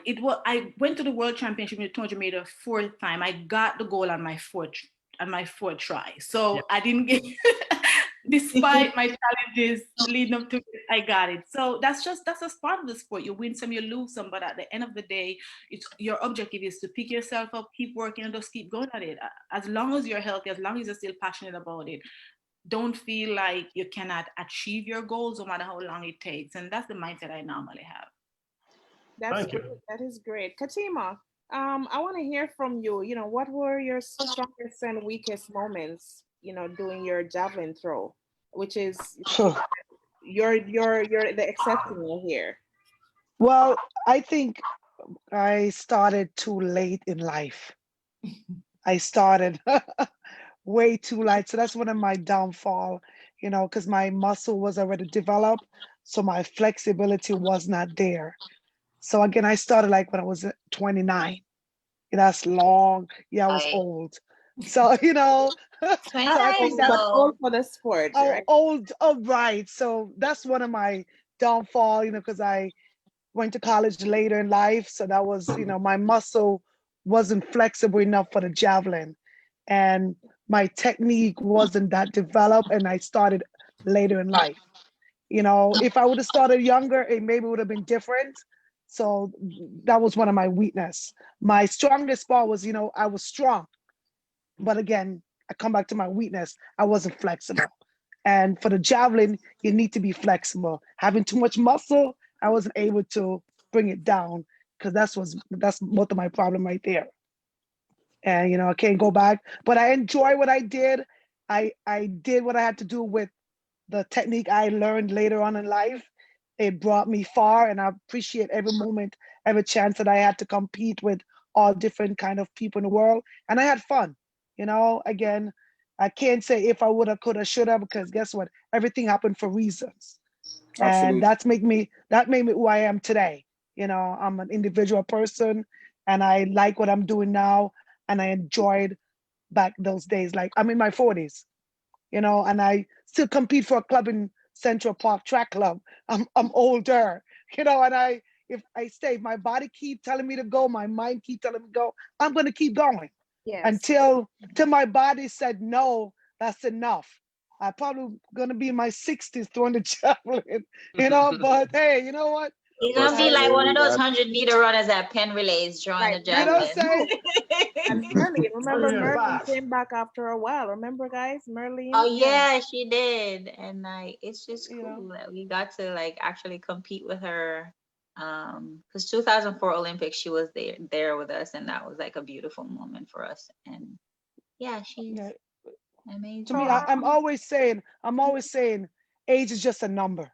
Yeah. You know, it's what you're gonna put into the event that you do. And you know what? I enjoyed it. You know what? I think I'm gonna still keep going if my body say go on my job, tell me to keep going. Because I got bills to pay. Yeah. So I'm gonna ask now, with the pandemic, I know most of you are like retired from the tracks. Most of you are doing coaching, and we're gonna get into the coaching questions. But like with the pandemic and the fact that Olympics is was canceled. You know, what are your views on the fact that how the pandemic affects the training of those people who were geared up, getting ready to go to the Olympics? I mean, it really doesn't affect their training. I mean, it's for us, stuff happens. So we pretty much just have to reset. You just reset your mindset, just reset and just continue to working as if you're getting ready for the next year. Because usually with track, we have a year off where there's no Olympics or no world championship. So we would just treat this year as like an off year and just compete on the circuit. And if like there's a Commonwealth game, people would go. But it's just a reset your mind. It doesn't change. It pretty much doesn't change anything. It's just that it's postponed, and it's a good thing that it got pushed back because a lot of our athletes, Elaine had surgery, so it gave her time to like properly, rest and heal and recover. Because as athletes, when we have an injury and we don't have enough time to, let our body heal and recover, it end up coming back on us. So it's good that, and Shelly got a year to like get back into shape. So, and everybody else, and then Veronica was a mom. We give Veronica another year to get back into shape, because and then give her daughter enough time to be old enough to appreciate her mommy being at the Olympics. Wow, awesome response there, Aileen. You hit it most of what was going on in my head in terms of, I asked you the question, but myself, have my own answers, and great response there. Tamika, I'm going to ask you, what about, the training for Evanston? How? I have a delay on my microphone. I'm listening to a lot of your great comments and conversation, and I reflect on, I have U.S. athletes, central U.S. in the cold up here in Chicago area. And, tell me what you think, because I feel like the athletes I have, these days, as opposed to like the early 2000s, like 2000. You just want to beat them? Well, I feel like these kids, yourself, Aileen. I feel like these kids are used to instant gratification, right? Everybody gets a ribbon. I've heard you guys talk about like the work over time, and that's what you have. You have a process that I want you to drop your time over these next couple months and work towards the goal, and not do it all right now. And I feel like it's harder because they're just so used to, they're in front of their screens, they have their phones, everything can show up, the next day. You can look up something and get the information, instantly. And I feel like that translates over to training and practice and track, where it's harder to get them motivated. It's harder to get them to push harder because they want it now. They want it to be fast now. They want to win now. So I'd like to hear, the other coaches, what their experiences are with today's athletes in the U.S. Put them over my knee and spank them. All right. Let me say something pertaining to the pandemic. I know it's affecting athletes. So I'm based in New York now, closest to 6 years since I moved here. I've been doing fitness. I work with a lot of different sports. Whatever sports these kids want to do, I work on their fitness, their agility, and improve. And I have a track group that I work with. And there are some seniors who are looking forward. The idea of their preparation, especially for this year, was to lower their time so that they can get scholarships. And I think it's a big setback for them.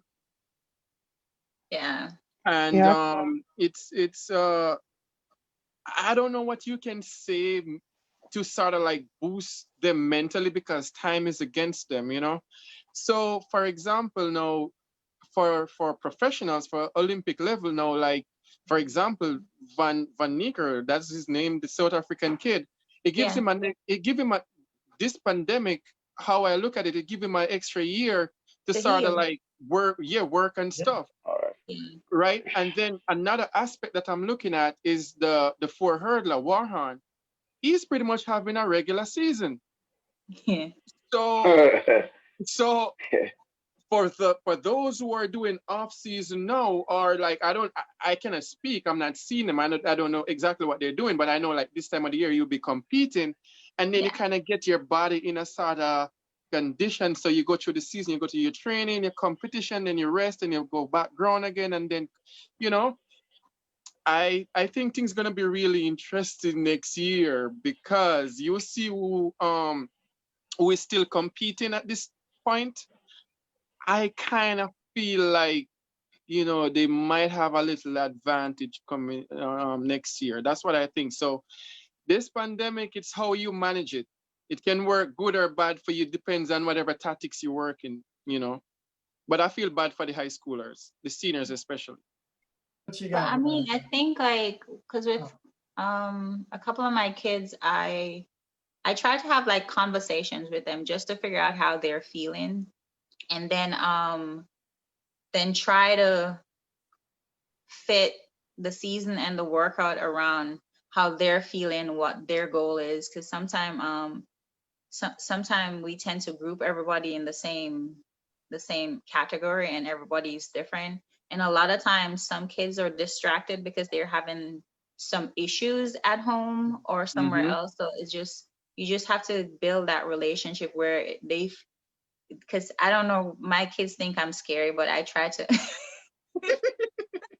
I don't know why I'm cute and cuddly, but I try to talk to them all the time. It's okay to have a conversation with me. I'm not going to be mad, because I'm learning. And if I'm doing something and you feel some type of way, how it's okay for you to have a conversation. I'm like, Coach, I don't feel, you know, about this, and this is how I did it. And then we sit down and we have a conversation. I'm like, okay, that's how you did it, but this is what I'm trying to get you to accomplish, and what I'm trying to get you to do. So just trust what I'm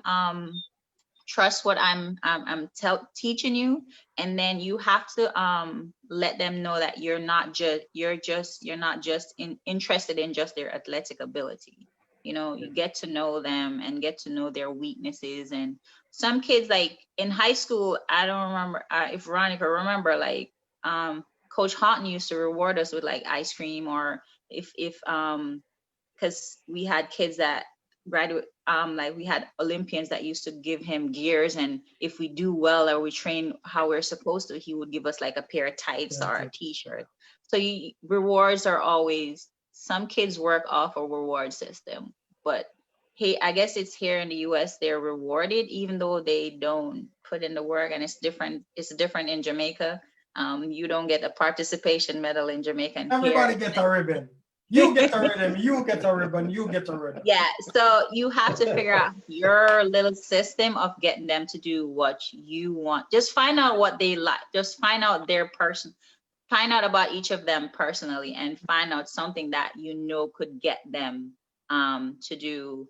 Because I'm planning on learning this whole TikTok thing, so I can get them to like relax with me. So I'm working on my TikTok dancing and stuff. Yeah. So just something to get them. That means coaches have to come out of them comfort zone also. Yes, just to get them relaxed and help you get what you want out of them. I would just add to. Sorry. I'm sorry. Sorry to interrupt you. Aileen, a viewer is asking, are you coaching Caribbean children? No, I'm coaching American kids.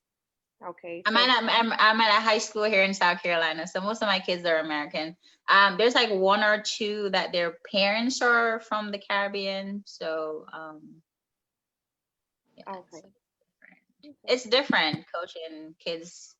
It's different coaching kids here from coaching kids in Jamaica, because in Jamaica you tell a kid to jump and him say how high, here they're questioning you, and then everybody's trying to run like Bolt, and everybody's doing these videos and then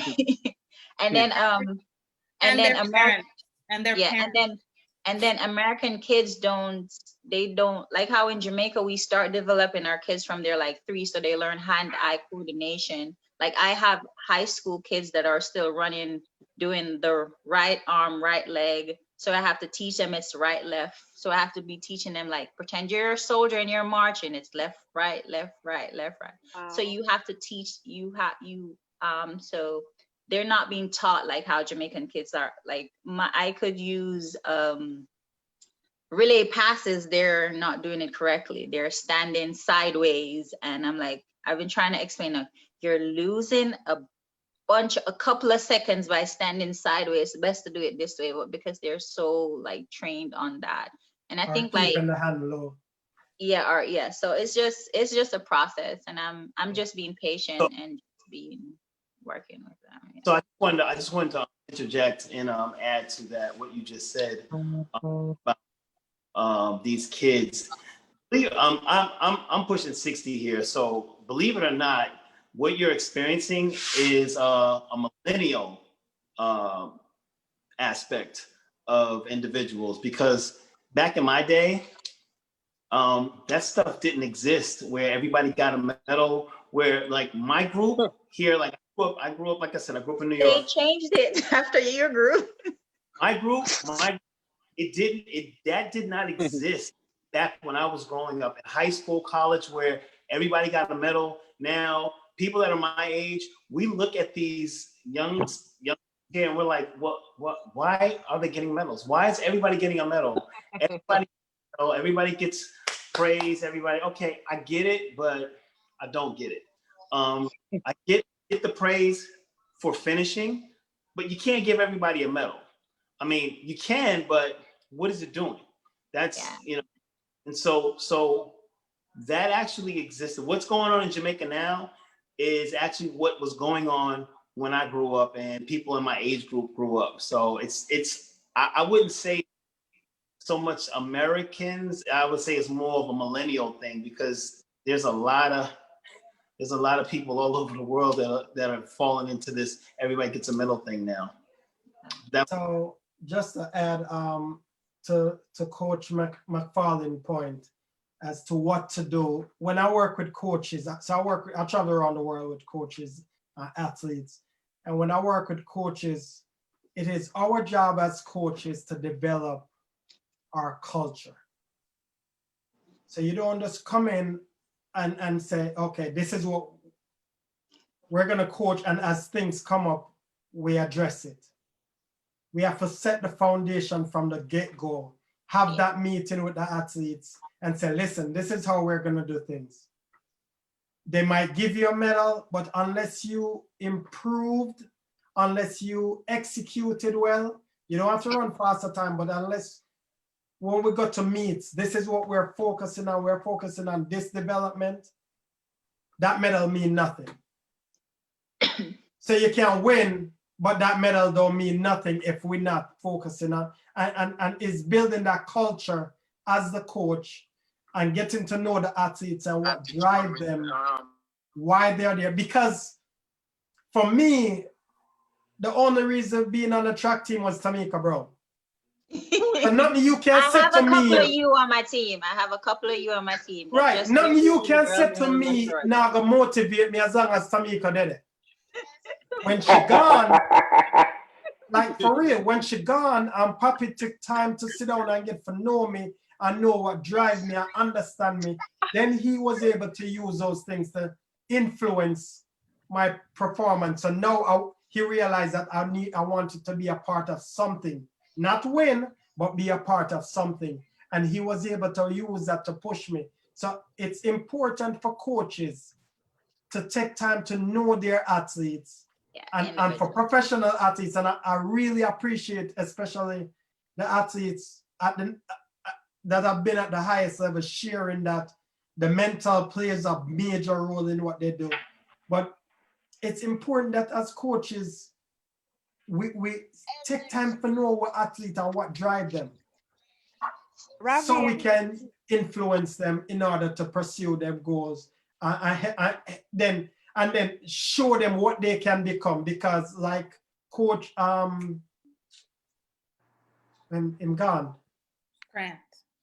No, I'm still here. Clive. Like Clive said. Yeah, like Clive said, it's important that you have that conversation with them and get to know them and find out what drive them, and then influence them that way, get them for visualize, but you can't wait till last minute for visualize, and then create, help them to start develop the mindset of winning, of being a champion. Like Veronica said, she never just start do it before, she do it from day one. So we have to incorporate with our athletes and our coaches also, because sometimes coaches, our athletes were ready and a coach say, yo, you know, so you can beat him. And now I take my mind off of executing my race and I focus on the athlete. Now, I'll give you a perfect example.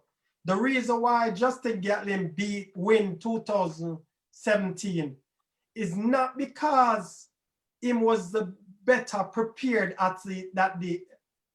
Justin beat everybody because nobody did watch him. All him focus on him. Everybody else I watch Bolt and Coleman, and the two of them I watch each other and Gatlin sneak up on them and beat them. It's not because he did well better prepared than them. It's because he was more focused on them. That makes you know what? I think that Gatlin won because he knew that he could beat Christian, and Christian believed that Christian he could didn't beat know Bolt. better shape than Gatlin, but Christian I watch Bolt and Bolt I watch Christian. Yeah, Bolt. Yeah. Christian thought he could beat Christian in a anybody. great shape, amazing shape. Yeah, but if Bolt come ready, he Yeah. beat everybody. No, he had a long. Christian had a long year that year. That, you know, when I dispute say them never in a good shape, you know. Bolt didn't come I'm ready. saying the reason why Gatlin, in my opinion, Gatlin win that race was because he was more focused on himself, where everybody else I watched the other two. All right. What says you, Ravi and Stephanie? I haven't heard from you too in a little while. Ravi and Stephanie. Ravi, I drive. Coach Paul. I had a question. Yeah. I had a question for the longest for Nicholas and you know, the old head coaches. You know, because I like to believe Nicholas that and the old head, as long as you said that. I like to believe that I'm the youngest in here. I'm only 28. You know, so how do you go about those young athletes that, you know, I would say I'd put it as overly confident, that feel, you know, even though you mentored them coming up, they had that zeal. And once they're at a certain level, or they think they're at a certain level, now, you know, they no longer, you know, show that zeal or that winningness because they feel like they're, you know, at that level. How do you go about like keeping them intact or keep them to maintain a certain level? I don't know if my question is clear. Would I love to hear what Clive officer? All right. Basically, your question is the athletes have become so confident in their ability and think they can win anything, so they don't have to put in the necessary work and preparation and focus to constantly perform at the highest level. That's what you're saying, right? Yes, correct. Hello? Yeah. Right. That's exactly what I'm saying. So based on that, and it come back to the point that the discussion that we had earlier about the athletes, if they still think that they're in the right program, is the relationship with the coach to have the athlete focus on the goals that was set and all that sort of thing. Because it come back to what Aileen has said. Aileen said it well when a lot of the kids are in the program for various reasons. Like some are there for Nicholas, not Nicholas himself, but the relationship part of it. Yeah. And some are there for other reasons based on what was to be started on and what's their focus. Are they there to make the podium? Are they there for the relationship? Are they there for... And these young athletes, they're all over the place because there's so much distraction. The job of a coach has multiplied tenfold.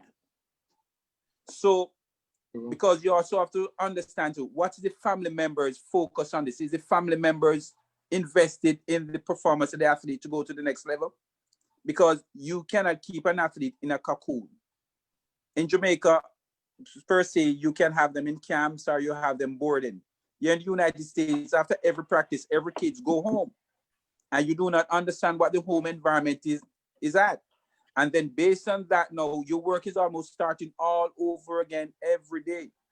And so you have to be patient, but yet still, the family members or the group that they're in expect performance. And if they don't get there, then they're going to say that they're not good. So, but the athletes, they might be, depends on the level that they're competing in, because they might be in a weak league. And when they step to the next level and they realize that their competition is great, and a lot of them is out of fear, and Veronica said it, no fear. Because once you start having fear and doubt, it's going to impact on your performance. So that athlete might be in that situation where he doesn't want to show his hand, his or her hand, but there's something going on mentally. And go back to Nicholas. So you have a job. If you cannot manage that, then you have to go to an experience or a professional to help you in that respect. And Great. there goes my state. Okay, so another question from a viewer is why shouldn't they you guys be keeping all the talent in the Caribbean? Like shouldn't coaches be focusing on the talents in the Caribbean? I mean, not all athletes are going to be a Usain Bolt, and a lot of kids, they would be better off going to college and getting a free education, because not everybody is gonna. Because as I've noticed, like a lot of kids have stayed in Jamaica or in the Caribbean with their respective coaches and suffer, and they didn't go to college. They don't have anything to fall back on, and they didn't become a Bolt or a Yohan or anything like that, and there's nothing for them to do. So if you have an athlete that, you know, they're good, but they're not where they're good, and you have that, like, at least let them try to go to university for a year. If they don't like it, they can always come back. Or if you're going to keep them in the Caribbean, make sure they get an education. Or if they're not the college type, make sure they have like a trade, because there's a bunch of trade schools in the Caribbean. Make sure they have something to fall back on. Yeah. So keeping them in the Caribbean is one thing. If you're gonna spend the time to make sure that they have stuff and they have a backup plan, you know, because track doesn't last forever, you know. So you have to have a backup plan. So I mean, not everybody needs to stay in the Caribbean, you know. But whose fault would that be, though, Aileen? I heard you mention that some of them stay with the coaches, you know, back home or wherever in the Caribbean and suffer. Whose fault would that be? The thing is the handlers. The handlers are not doing a good job, you know, because, and then half of the time you're in a group where there's a bunch of superstars and you're not at that level, so you get neglected. Go ahead, Aileen, sorry. So a lot of athletes, because they're in a group and they're not using, and the coaches are not focused, they're just focusing on the Usain Bolts or the Johan. Those kids get neglected, and then they have they're not performing as well as they're supposed to be performing, and then the coach lose interest, and then the kid might start to act out, and they're like, well, they're not trained and they're act out. Instead of trying to find out why are they not doing that, they just like brush them to the side, and then after they stop investing in them, and then the kid go back to living with their mom or their grandmom in the country, and they can't find a job because they weren't in school, and you know, they didn't learn a trade or anything like that to help them out. And nobody's teaching, a lot of the time, nobody's teaching them money management, because they get all this money and then them buy a car, and them not have no, if them a rent. I mean, you can't live in a car, you know, and a car loses its value. So teach them proper money management. They're not teaching the kids that. They're just giving them all this money, and there's when they lose it, and then they don't become a Bolt or a Yohan where they constantly have money coming in, then they just get lost in the system. I agree 100%. I think that ties into my upbringing. You know, I had dreams of going to the Olympics, you know, running at Georgia, but I got to a certain point where I switched my direction and I wanted to focus on my education and giving back to athletes. Now, the Caribbean girls that I have now, or the African girls that I have now, you know, I've had a couple girls go to Notre Dame and do well there. A couple girls go in Loyola and DePaul Devils in Chicago and do well in their conferences.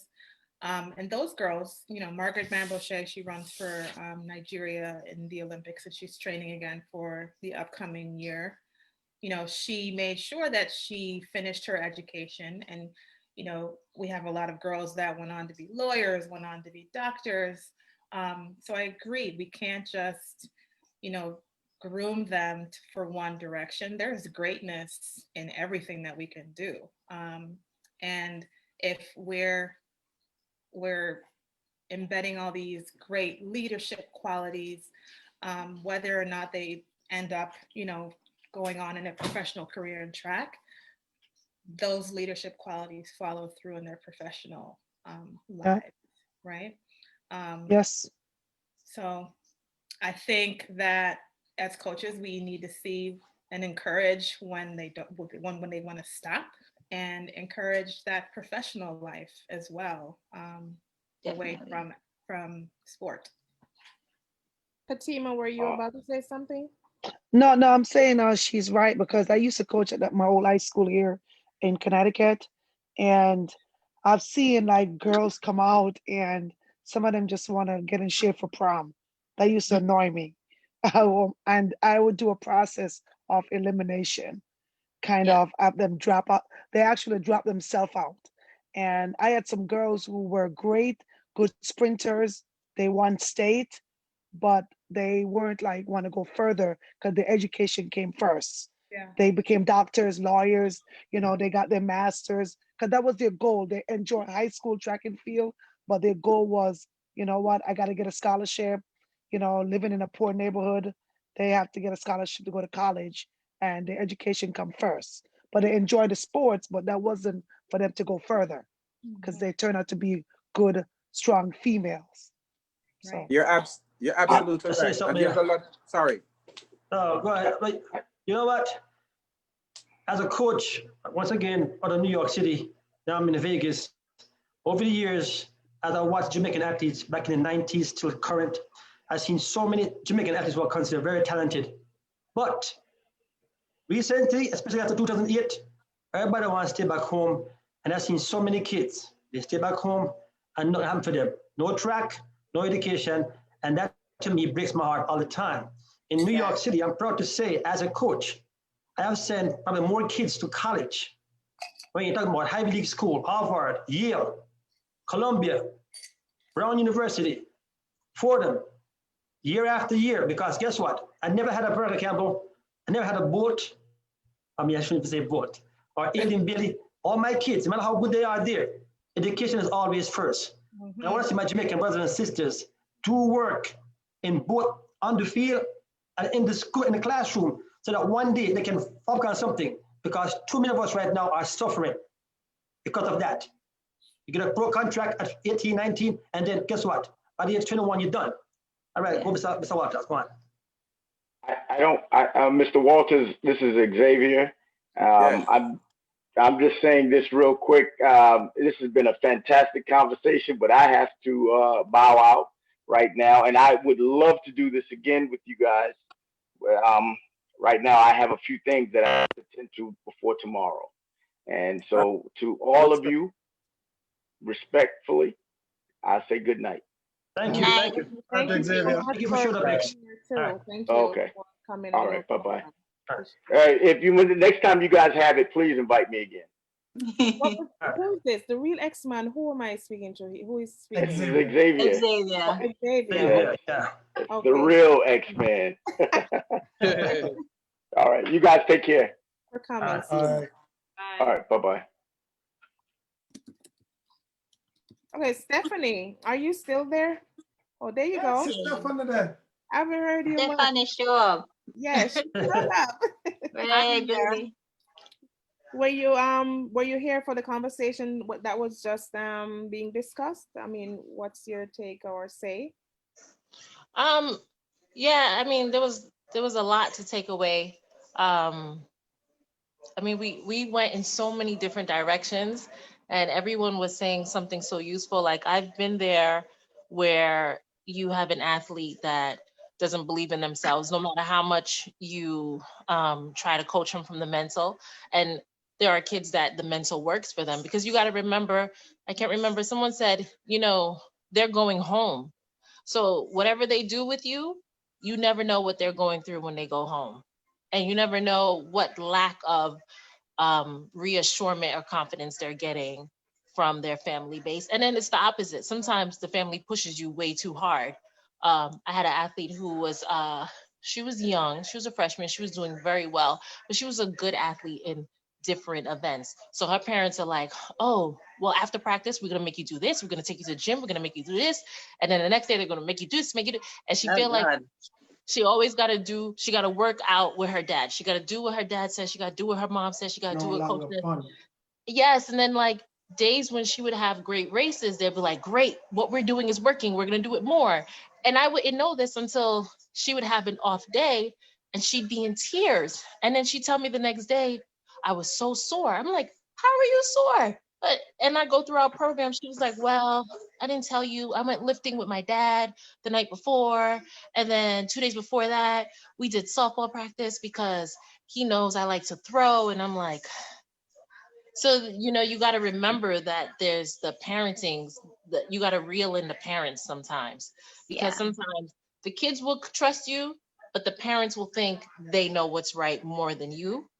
And so that's a hard dynamic to deal with also, because even if you tell the parents, coach, she's got to relax, they're like, he's like, yeah, but I need her to get a scholarship. I need her to go to college. And I'm like, she's a freshman.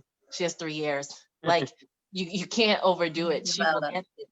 So there's also the trusting dynamic that you have to institute with the parents. And then I've done the rewards thing where I had a kid who just, it's 3 girls on a relay, and you have one girl who she just kept saying, I'm going to lose, I'm going to get passed, I'm going to get this. So I put them in a race and I made her anchor. And I'm like, you have no choice. You have to run. And she didn't get passed. And she probably ran scared, like, and was crying and like so relieved that she actually did the race. And I'm like, you see, it's not impossible. And then, I'm like, okay, the next time we do it, I will get everybody. I've done the ice cream thing. Everybody's going to get their favorite ice cream. And still this girl would be like, oh yeah, but I don't deserve the ice cream. And it's like, sometimes there are some kids that just beat themselves up all the time and they just don't have no self-worth. And it doesn't matter how much you believe in them. They look at you like, why do you believe in me? I'm not worth it. And it doesn't matter how many times, you don't want to coddle, but you try the coddling, it doesn't work. You try the sternness, it doesn't work. You try the rewards, it doesn't work. So like the dynamic nowadays, you have the kids that try to please everyone way too much. And then you have the dynamics of the kids who don't think they're worth anything, no matter what you try. And they're on a team. You're going to say, why are they here? They're here because they just want to belong somewhere. And then when you realize they have potential and you're racing them, they're like, oh, I didn't know that I had to produce, So then there's so many different dynamics nowadays. And then you got the kids with instant gratification. They want to win all the time. And when they don't win, they're like, it's everybody's fault but theirs, So there's just a lot of dynamics into today. And so I'm glad someone brought up like looking forward, because I was just researching this the other day, that less and less kids are competing in college.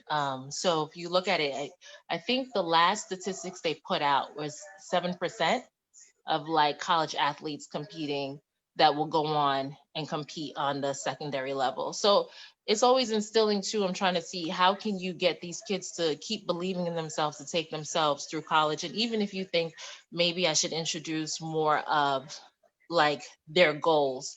So if you guys, what do you want to be when you grow up? And let's find the school that maybe is geared towards that career. And then let's see if they have a team, and let's see if you can use running to get you into that facility, into that dynamic, so you can at the same time, you're still continuing your passion of running and you're still educating yourself in another passion in case one day you stop running.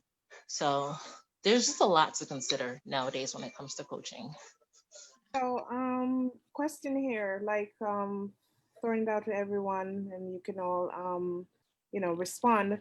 Going forward for for the next Olympics, like, how are you preparing to train, with this pandemic that is still unpredictable? I know that you all said that the pandemic was, like a blessing in disguise for most of the athletes for the current Olympics that was canceled. But going forward, what are the plans to train for? Let me, Walter's here. For some of the athletes, and I think Ainsley alluded to it. For a lot of the younger athletes, it has been shock and grief. Shock and grief in the sense that, number one, they are social animals. A lot of them are relationship builders. And based on the fact that the social distancing and they think they cannot see their friends. So because they cannot see their friends, they create opportunity to see their friends by breaking the parents' rules. Because they're not supposed to be extra. So a lot of sneaking around is going on. Also, when they're supposed to say that there should be a practice when practice will, they're not there. So it has now created a new scenario now of trust among the parents, among the coach, and among the athletes. The pandemic also has break the bond that where you're going to say that they were committed, hyped, ready, especially seniors and the juniors, because now it's scholarship year or you got the NCAA information in.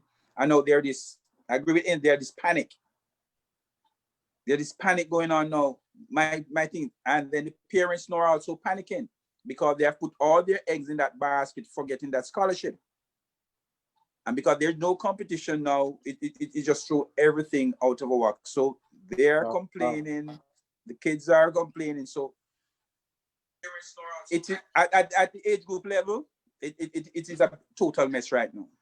Yes. For a lot of the athletes. Also because there's no competition for that, because everything is basically shut down, especially here in New York. Some other places they're having it, because one of the nightmarish thing that I have, they have this AAU have this championship in the middle of a pandemic when all that was going on.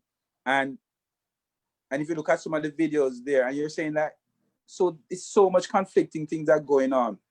And based on fact, they say, if this place can do it, why we cannot do it? And there's pressure everywhere. So some of them, when they come into practice in the afternoon, it's like a slow walk.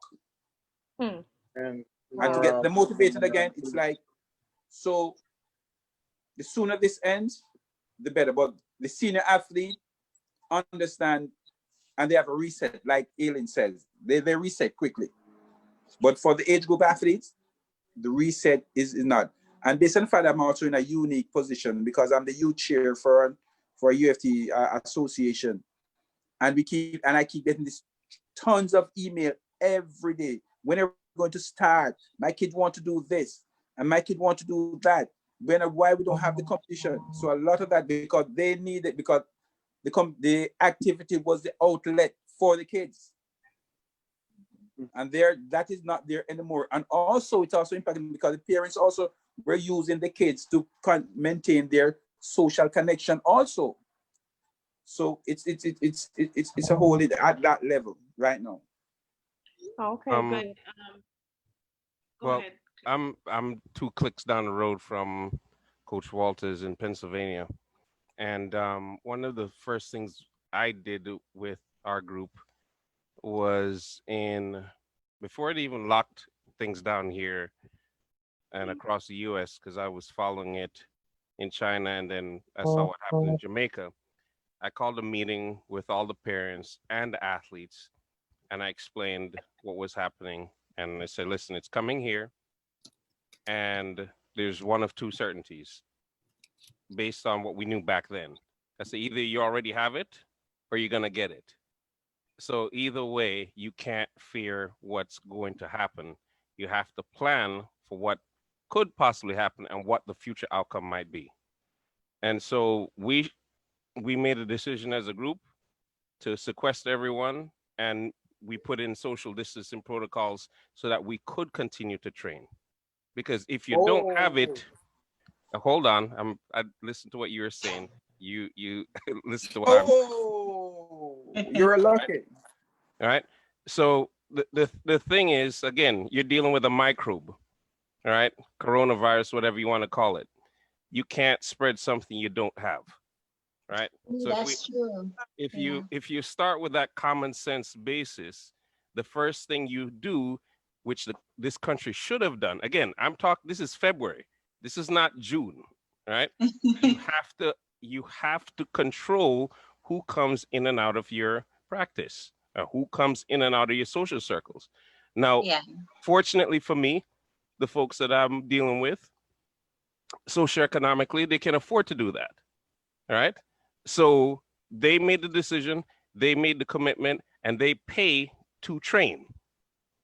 The folks who did not do that are no longer in the group. Yeah, because two of my trackers did that with me. Right. And so going forward, we've maintained our practices. Now, from a training standpoint, we had to go back to a base approach because we didn't know how long this thing was going to last. Yeah. All right. So it wasn't like we were getting ready to ramp up for the expectation that we're going to run our fastest times in May, June, and so on and so forth.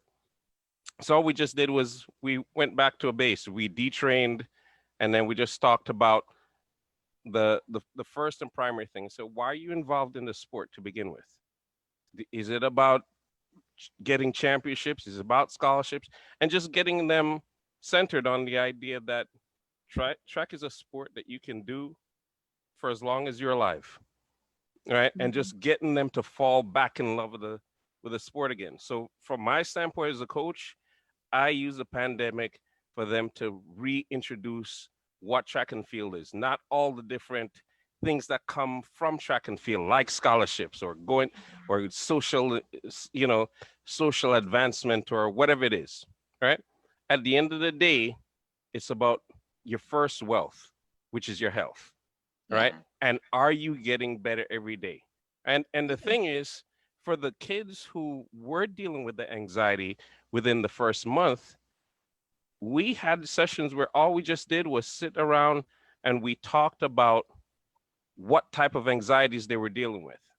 I like that. All right. Let me tell you, it grew into a situation now. We had a mixed group where one of our situations was talking about Black Lives Matter, right? And how within the context of the sport of track and field is a sport that is predominantly represented by Black folks. But when you look at it institutionally, all the white folks sit at the top of the pyramid, right? And again, really hard, when you're having conversations with white kids about these types of things, and you're in a community proximity with a lot of Black kids, it was a really good opportunity for a lot of transparency to occur and for the kids to become more socially conscious and aware. This was something that prior to the pandemic, we would never had an opportunity to talk about, not in a way that would be comfortably uncomfortable and transparent. Okay. So, okay, sorry, continue. One, go ahead. So, again, you can, and one of the things I said at the end is that there's only two kinds of people in life. The people who make things happen and the people who things happen to. And you have to make a decision who you are going to be, because every crisis exposes one of the other exposes both people to each other, right? And you need to make a decision which camp you're going to be. I said, eventually there will be a vaccine and eventually there will be a solution. But whatever the world was that we lived in prior to, that world is done. You'll never see that world again. So the people who are going to move forward are the ones that are going to be identifying the solutions to the current problems that we have. And that's the camp you want to be in. Because Coach Grant, you said something really important though. You said these were people of privilege. that had the means. What about the families and the communities that do not have the resources and privilege to continue like you did?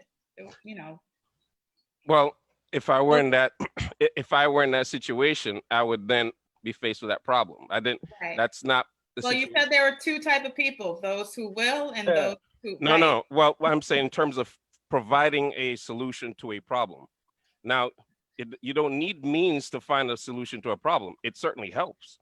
But Right. what you do need is imagination. What you do need is a will.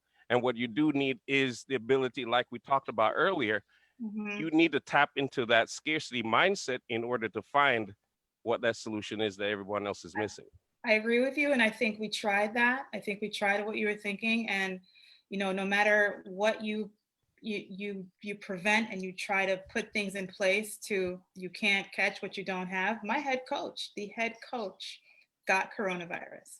So no matter how you try, things find a way. And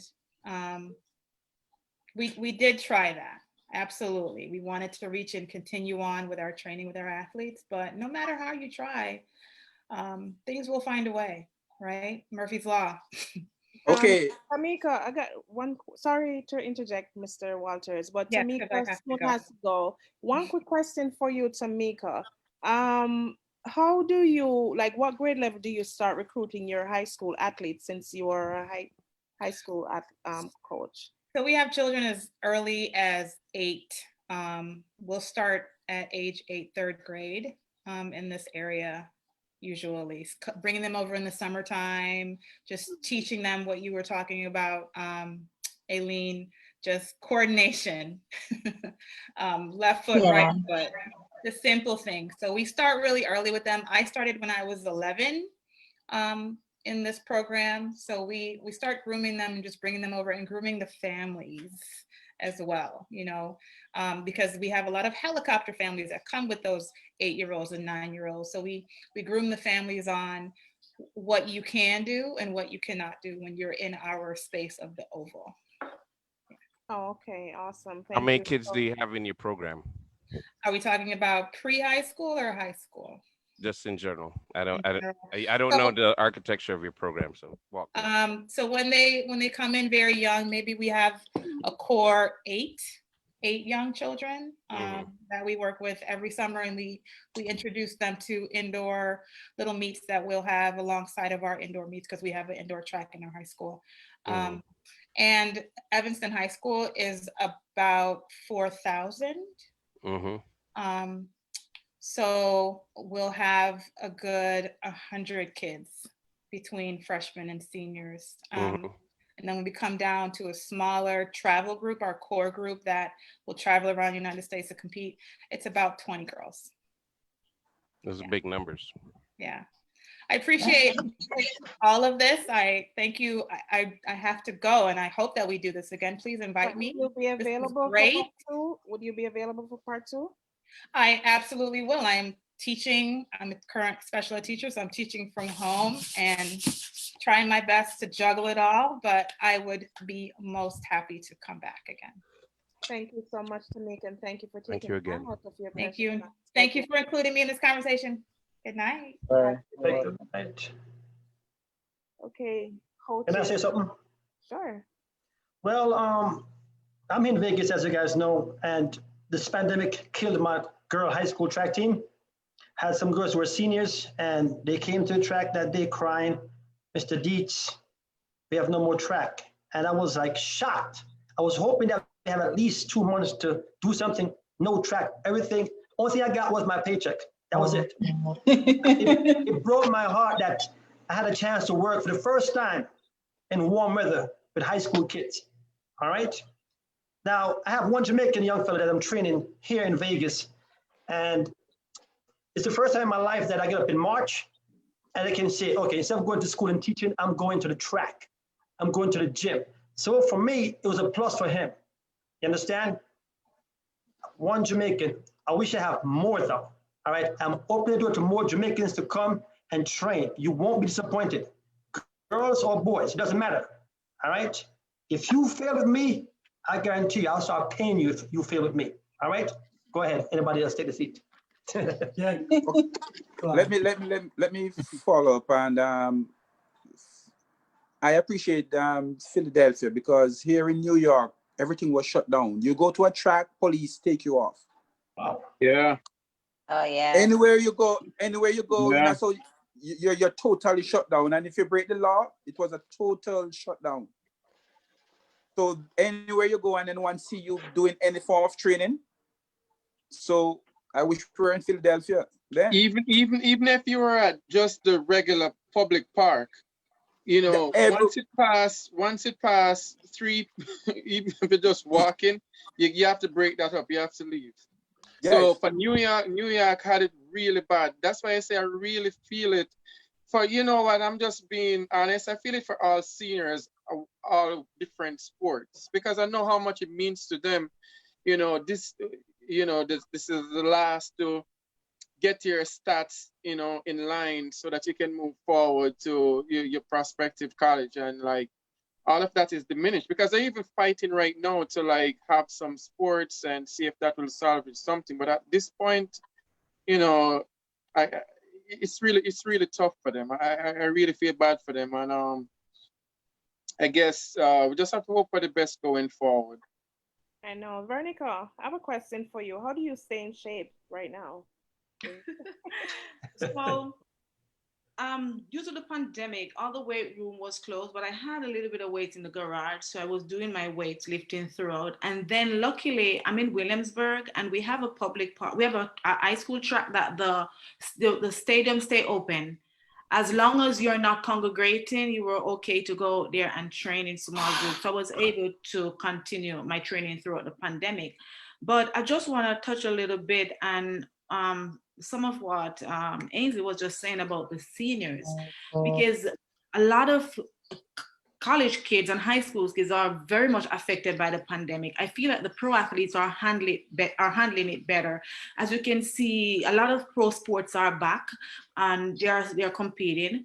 A lot of college sports, they are not back. Like the school that my husband is now coaching, the College of William and Mary, in their conference, cross country season is not gonna go on. We're not sure if they will be indoors. The kids have to be training right now in groups of 10, and they have to train in their mask. So just imagine that, training in mask. They're very strict. And so the social distancing restriction is very hard on a lot of the kids.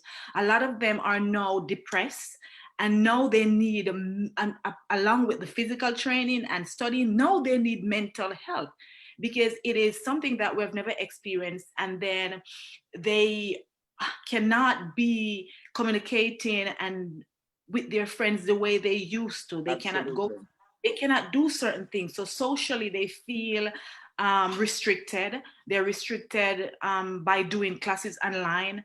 And there's a lot of issues. So, but the key for all of us, and that's what I know Omar and his staff are instilling in the kids, is mental strength. We can get through this. And you have to have a really good group of people behind these kids just to push them and to help them to stay strong and go through this phase. But it is very challenging.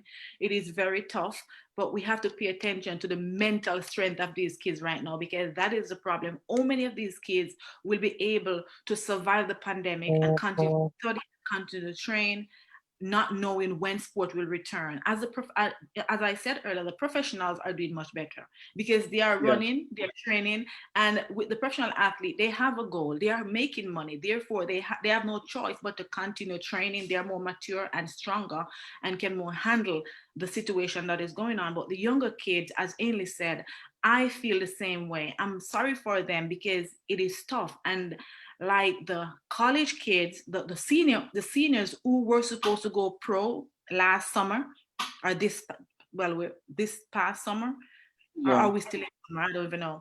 A lot of them were not able to go pro because the shoes companies were not giving out money because there's no competition. How am I going to give you money when you're not competing?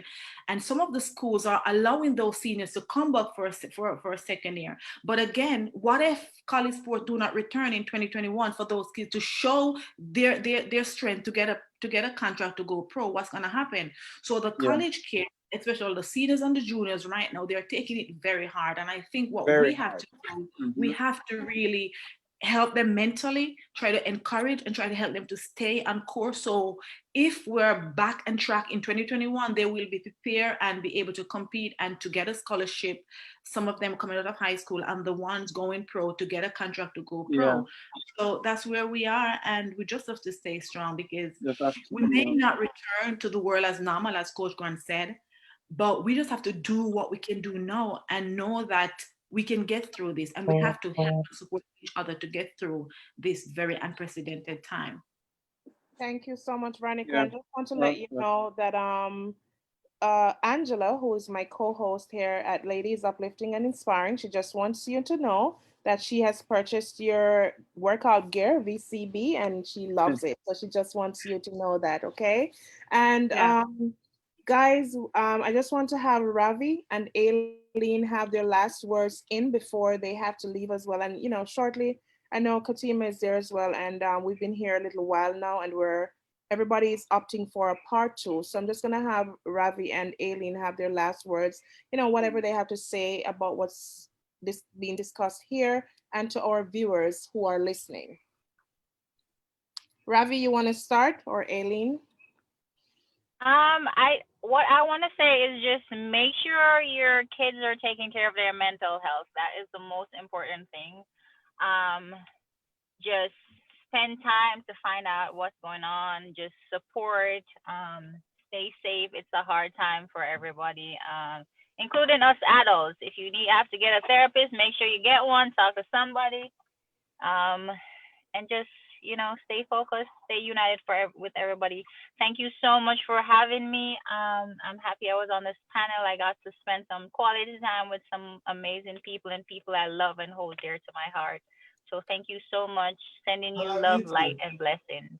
Thank you very much, Aileen. Thank you so much, Aileen. And thank you too for taking up the invitation and being here, you know, with any hesitation. So we appreciate you. Just wanted to know if you're willing to come back for a part 2. Yeah, man, definitely. I'm always in, anything to inspire, and as a woman, I love supporting my fellow females. So, and you're inspiring a lot of people by doing what you're doing, because you're probably helping a lot of people get through a rough time right now with your podcast and everything. So thank you so much for having me, and continue to do what you're doing and inspire. Thank you so much, Aileen. That's my purpose. So I appreciate you for that recommendation as well. And yes, we are. Thank you too. And be safe, okay? You're welcome. Okay. So Ravi, your Yes. time. Yes, just following up with Ellie, what you're saying about staying safe, and for the athletes who are still competing, and the coaches that has their young athletes or professional athletes, it's something that you guys probably already know, given that you guys are wiser. Please ensure that the athletes who are here stay focused and maintain your nutrition and keep safe during this pandemic. But to me, nutrition is a factor, as I wish I was taught that when I was going to school. I wasn't, and that played a huge factor in why I was injury prone. So, and of course, obvious management. So, that's a huge factor for me. So, I'm always stress that.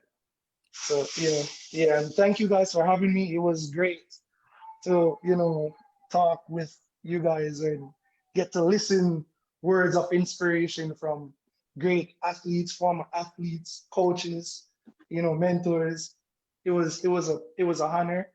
I really appreciate it, and I'm really looking forward for a round 2. Thank you guys so much. I appreciate it, and thank you. Thank you. Thank you. So I haven't heard from. We're going to be wrapping up because everybody, I know you guys have families or other engagements that you had before. So I hope Ravi's reading that. Yeah. So I'm going to ask, I know Katima is there and Veronica has to go too. So I was just thinking that we probably could just have, the last words. I had a lot of questions to ask, but, since we're all vying for a part 2, we'll get those going, because I had some questions for the coach, even with the whole mental, like with the whole therapy. What are you guys doing for the athletes now, everybody's mental is off right now as it is in the pandemic. But I haven't heard from Lyndon and Wendell. Is it? Yes, Wendell and Lyndon in a little bit. And then I'm going to ask Veronica to give her last say to our audience, on before she goes. Wendell, Lyndon. I don't know if Lyndon. Okay, I'll go. Are we talking about what we do during the pandemic? Well, I'm north of the border I'm in Canada. So as much as it was strict down in the States, it was pretty strict over here. Up to this point, the numbers are pretty low. So we were allowed to do a lot more now. But at first, we were not. The only place you were allowed to go was the grocery store. So you were not allowed to go to the parks. Nothing. So unless you were leaving your house to go to the grocery store to do something of some kind of emergency and that held for about 6 to 8 weeks, you were just homebound, right? So you could. I'm guessing some people did need some therapy after those 8 weeks. But I think it paid off in the end because now we're pretty much free to use all the facilities as we could. There's still numbers that you're allowed about 10 to about 50 people in a facility at a time, making sure if it's big enough. So we're still able to do a whole lot. But going into the indoor season, and Canada is not Jamaica, so we can't stay outside. So that's another phase we're going into because there's a phase 2 to the pandemic that the experts say. So there's a lot of moving parts to all of this, right? So everything is being all decisions are made by the numbers. If the numbers are high, they're going to say, well, you guys can't do this. If it stays low. So I think the frustrating part of all of this is that you could have your plan, but it can, it's not totally determined by you. It's all determined by, it's driven by the numbers. How everybody's behaving out there. Is everybody keeping the mask on and keeping the numbers? So then what the health authorities say could be done, that's what you can do. And if that's not the case, then you have to be creative as a coach. I've always said being a coach is not being, you have to be ruled by the science, but you have to be an artist at the same time. So, you have to plan ahead and you have to be able to think on your feet, and you have to have a plan B and a plan C and a plan D to things. So far for us, it's been good through the summer. We've had a few competitions. Some of our athletes have gone to Europe for some races. But I don't know what the indoor season is going to bring because let's hope everybody behaves and we could keep the numbers down, because I don't think we as coaches can decide what's going to happen. It's going to be what the numbers are. That's what's going to determine what we do indoors. Okay, thank you. And then Wendell, and then after Wendell, we're just going to ask everyone to have a last word to our audience, and then we can just wrap up. So I just want to say thanks for inviting me. And in regards to the pandemic, they say that the people that are affected the most are the people who are already with pre-existing ailments. So that being said, what we want to do is really, really stay on top of our nutrition and exercise, as best you can. Keeping it real. If you're gonna eat junk, fried food, soda, candy, and you're not gonna exercise, and you get some type of any kind of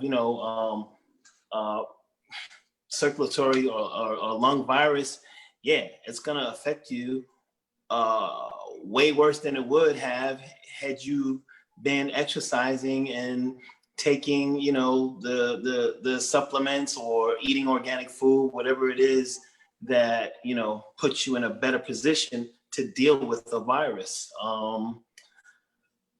In terms of mentally dealing with it, everybody's different. I can't even begin to say like what or how or what I think, because you know, we're all different. You know, we're all living in different states. I'm from, Sean and I were living in New York. You know, he left, he went to Vegas. I'm in Florida. And then, as you guys probably, huh? I'm here in What'd you say? Florida too. Oh, you are? You're in Florida? Yes. Okay. I thought you were in Georgia. No. Okay, where in Florida? Naples. Okay, all right. I'm in Jacksonville. Oh. And just you know, Florida, you know, especially up here, was really really lackadaisical in terms of masks and stuff like that. I mean, we're outside training, and everybody else is like locked down for a long time, and then for a little while,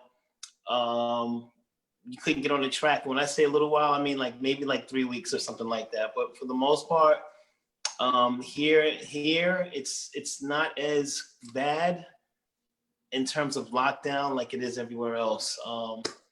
Yeah, so I appreciate everybody, and it's been awesome, you know, being a part of this panel. Thanks again. Thank you too, Wendell, and I hope to see you in part 2. I appreciate you taking up the invitation as well to share with us, you know, your knowledge. I mean, whatever it is as it relates to athletics or coaching and the topic at large, you know, how the pandemic is affecting everyone. So I'm going to start with Varnica. Your last words to us all and our viewers. Well, thanks again for inviting me, and conversation has been great. And I know that there's a lot of uncertainties around, so I just want to say that we all have to just stay mentally strong and support each other. As Wendell said, health is very important. So pay attention to what we're eating, find time to exercise, find time to relax, self-care, and just try and motivate the ones around you, especially people who are in leadership position, who have athletes that they're dealing with, or the younger ones. I feel like they really need the motivation the most. And so we have to make sure that we stay strong so that we can be strong for them. And we will get through this. It's a strange time, but we can get through it, and we just have to believe that and just do everything necessary to stay healthy and to keep those around us healthy. Continue to follow the guidelines that has been set, and if I am available, I will welcome a part 2. Awesome. Before you go, my daughter Talisa, she's talking about she's a sprinter and she doesn't want to train for 200. So can you give her some tips, please, as a 100-meter sprinter? Well, I'm here in Florida, and you know, I competed in the Olympics in the 200. We're not too far. She's in Jamaica. In Jamaica, whoa. Yeah, she's in Jamaica. Oh, so okay. I'm here and she's in Jamaica. So Vernica, she talks about the 100. That's what she want to do. So I'm asking you to give her some tips before you leave. She's a sprinter, but she just want to run the 100-meter. Yes. Can you explain to her? Can you explain to her so she can answer your question? Okay, good night, everyone. I think I excel better in the 100 meter. I've done 200 meter sometime in training, and I just think that it's not. I think that I have short of breath when it comes on to the 200. So towards the end of the I get a conditioning on, and I just think that if I were to go in competition and do the 200, I wouldn't do my best because I'd be worrying saying that I'm not the best at 200. So I just opt not to do the 200 in competition. You heard about the mental, right? I hope you should know. Right, exactly. That's what the first thing you have to do is to remove that negativity from your head. You cannot believe that you're not good at something without giving it your best. And if you're a sprinter, that is the 100 meters and the 200 meters. And if you train for both and run both, then they will help and complement each other. So you have to give yourself a chance, and you have to be positive about it. If you're a sprinter, you're a sprinter. You can even run the 400 meters. You may not like it, but you can do it because you're a sprinter. So do not limit yourself. Give it a try. train hard. And if you run it many times and you don't like it, then you don't like it. But don't think that you don't want to run it because you're not good at it. And short of breath, that you will, training will take care of that. You do not have asthma. Do not worry about short of breath. And I know there are athletes out there with asthma and they still compete and do well without having a problem. So train hard, believe in yourself, and you're a sprinter, so you have to run both the 1 and the 2. And at the end of the day, if you don't like the 200 meters, that don't mean you're not gonna run it, but you maybe can train for both. And if you don't have to run the 200 meter of competition, you don't have to do it, but give yourself a chance. All right. I just want to add to what Veronica said. The 100 complements the 200, and the 200 complements the 100. They complement each other. You don't want to just run one. You got to run both. I've been telling her. Can I say something now? Yes, Sean, go ahead. Yes. Well, before we're going to leave, I'm glad that I've met my hero in track and field, VCB. All right. I really appreciate her coming from Chilani. My mother, all of us from Chilani. So I respect her 100%. And another side note, Veronica, your braids and look really, really good, man. I never seen the braids like that. You know what I mean? The braids look really good. Thank you. And tell Omar, big up Omar for me. See? Thank all you. right. It's a new style I just tried. I just tried the knotless braids. So maybe. Yeah, trust me. Yeah. They fit you big time. Yes. Thanks. All right. All right. So guys, have a good night, and I look forward to part 2. And as I said, everybody just stay healthy, stay positive, and we'll get through this. Yes. All right. Bless up your family, Veronica. All right. Big up Omar again, and the young one. Will do. She's sleeping now. Okay. All right. Yes. Okay. All right. Bye. So, Bye-bye, before I get to bye, Veronica, thank you so much too for coming, and I hope to see you for part 2 as well. All right. Sounds good. Have a good night. Bye. All right. So Katima and then Ainsley. Well, thank you guys for having me. It was fun. It was exciting. I'm glad to see all the athletes and the coaches. One thing I gotta say is, like, for me, if anyone can, it's about situation awareness. So with an athlete or coach, you gotta be mindful of your surrounding and focus on the end. The end result is what's gonna get you to where you gotta go. And that's about it. Just gotta focus on the end result. Because for me, I'm a very determined person, and I always focus on the end. And if you train for something, you train hard enough, you will get there. Even if, as what people were saying earlier, even if you don't win, at least you know deep down you did your best. It's about you doing your best. Yeah. You don't care what anyone else tells you or how anyone else say, oh, you should have did this, you should have did that. Is how you go into the competition and how you feel deep down that you did your best. That's right. I got to go to work in the morning. Got to go to work to make some money at 7 o'clock in the morning. Got to go do some traffic duty. Thank you. Stay safe out there. Fatima. All the best. Thank you. Who's that? Me, man. You forget about me? Go ahead. Remember? Central Park. All right. Take it easy. All right. So thank you, Katima. It was my pleasure meeting you. And I mean, I was so excited. So yeah, and we won't defund the police no more. All right. What you say? We're not gonna defund the police no more. We'll give police all the money they want. Oh no, I have to go make some money tomorrow, so I gotta go to sleep. All right, take it easy. Good night, everyone. Thank you. God bless. All right, good night. Good night. Bless. Good night. Mr. Water. Ainsley. All right. It's a pleasure. And as I mentioned earlier, everything for me is learning. I listen to the coaches. I listen to the therapist. How do you? Sports psychology consultant. Yes, I listen to the psychologist, and I also listen to the Veronica, who have been a stalwart in this sport for Jamaica for many years. I listen to her, and most of all, I listen to the young lady, and I understand her concern about being short of breath. But let me tell you, most track athletes have asthma that I know, on the professional level.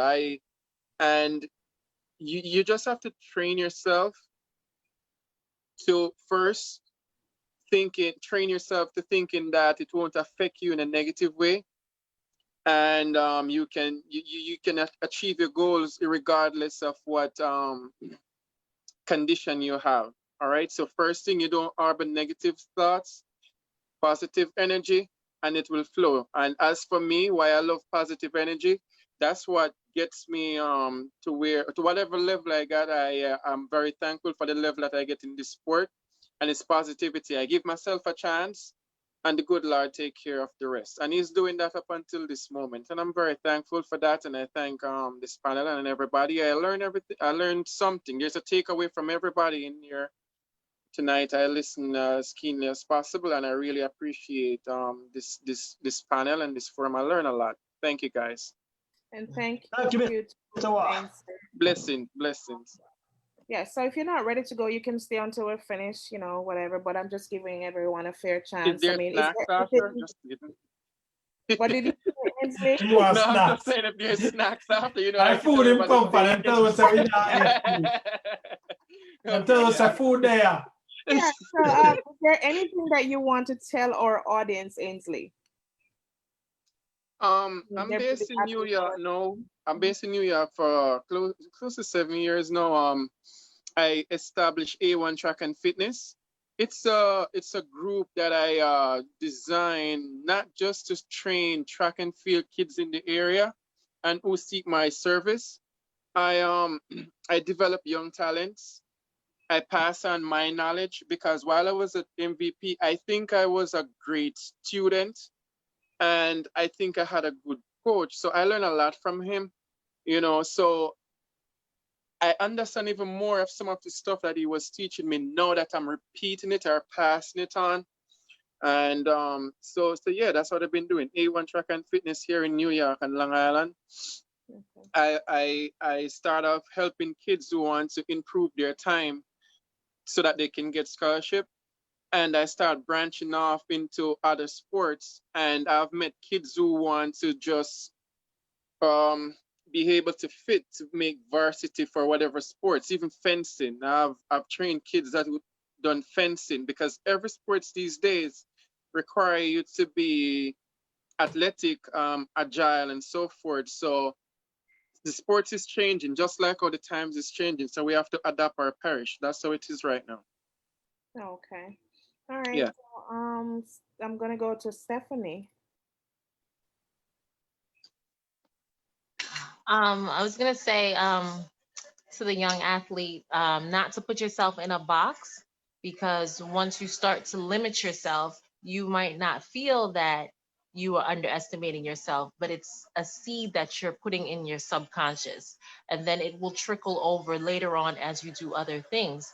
So I would say this is actually a good time for you to start working on race visualization, to start meditating, to start giving yourself daily affirmations. And then when you get on the track, think about that point at the 200 where your anxiety builds up and you feel like you're losing your breath. And so you scale it back. So if you think that happens at the 170 mark, you challenge yourself to get to 165 comfortably. And then you challenge yourself to keep saying, I'm going to make it to that 170 mark without losing my breath. I'm going to make it there with keeping my stride and keeping my form. And then maybe you push yourself to 180, to 190, until you can actually do a 200 and say, oh, it actually wasn't that bad. And I think that you're letting that anxiety hit you and you're letting it take over as opposed to challenging yourself to get through that anxiety. And just overall, I just think that this is a time when we need to stay in most communication. Obviously, everyone is in different locations, and some places you can be in touch with your athletes and some places you can't. And if you can't be in touch with your athletes, this might be the time when you should have weekly conference calls just to check in with them. This may be the time when you might want to download a running app like Strava and do virtual challenges. And you want to keep them focused and keep them on their goals and try to keep them feeling like they're still involved with the sport. I just feel like this is a time when you just have to be creative with how you reach out and how you motivate and how you keep your athletes focused. Thank you so much for that. All right, Stephanie, big up. I hope All you're right. listening to Lisa. So I'm gonna go over to Coach Grant. Mr. Grant, to the ground. I'm muted. Well,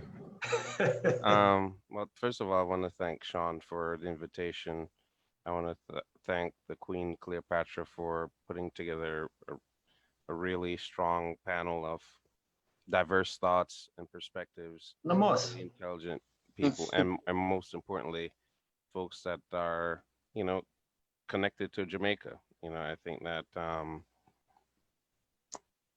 you know, when I think about Jamaica's footprint globally and the types of influence that we have across the spectrum, not just track and field, I see it represented here in the way the ideas were being presented, the way, because I mean, I was not only listening to what was being said, you know, even from different points of views, but I also looked to see who was listening while others were talking, and that's a sign of an open mind. And you know, as you're going through this, and you know, now specifically focusing on Talisa, your daughter, you know, just understand from my perspective as a coach, track and field is perhaps one of the most intimate sports because it teaches you about yourself, right?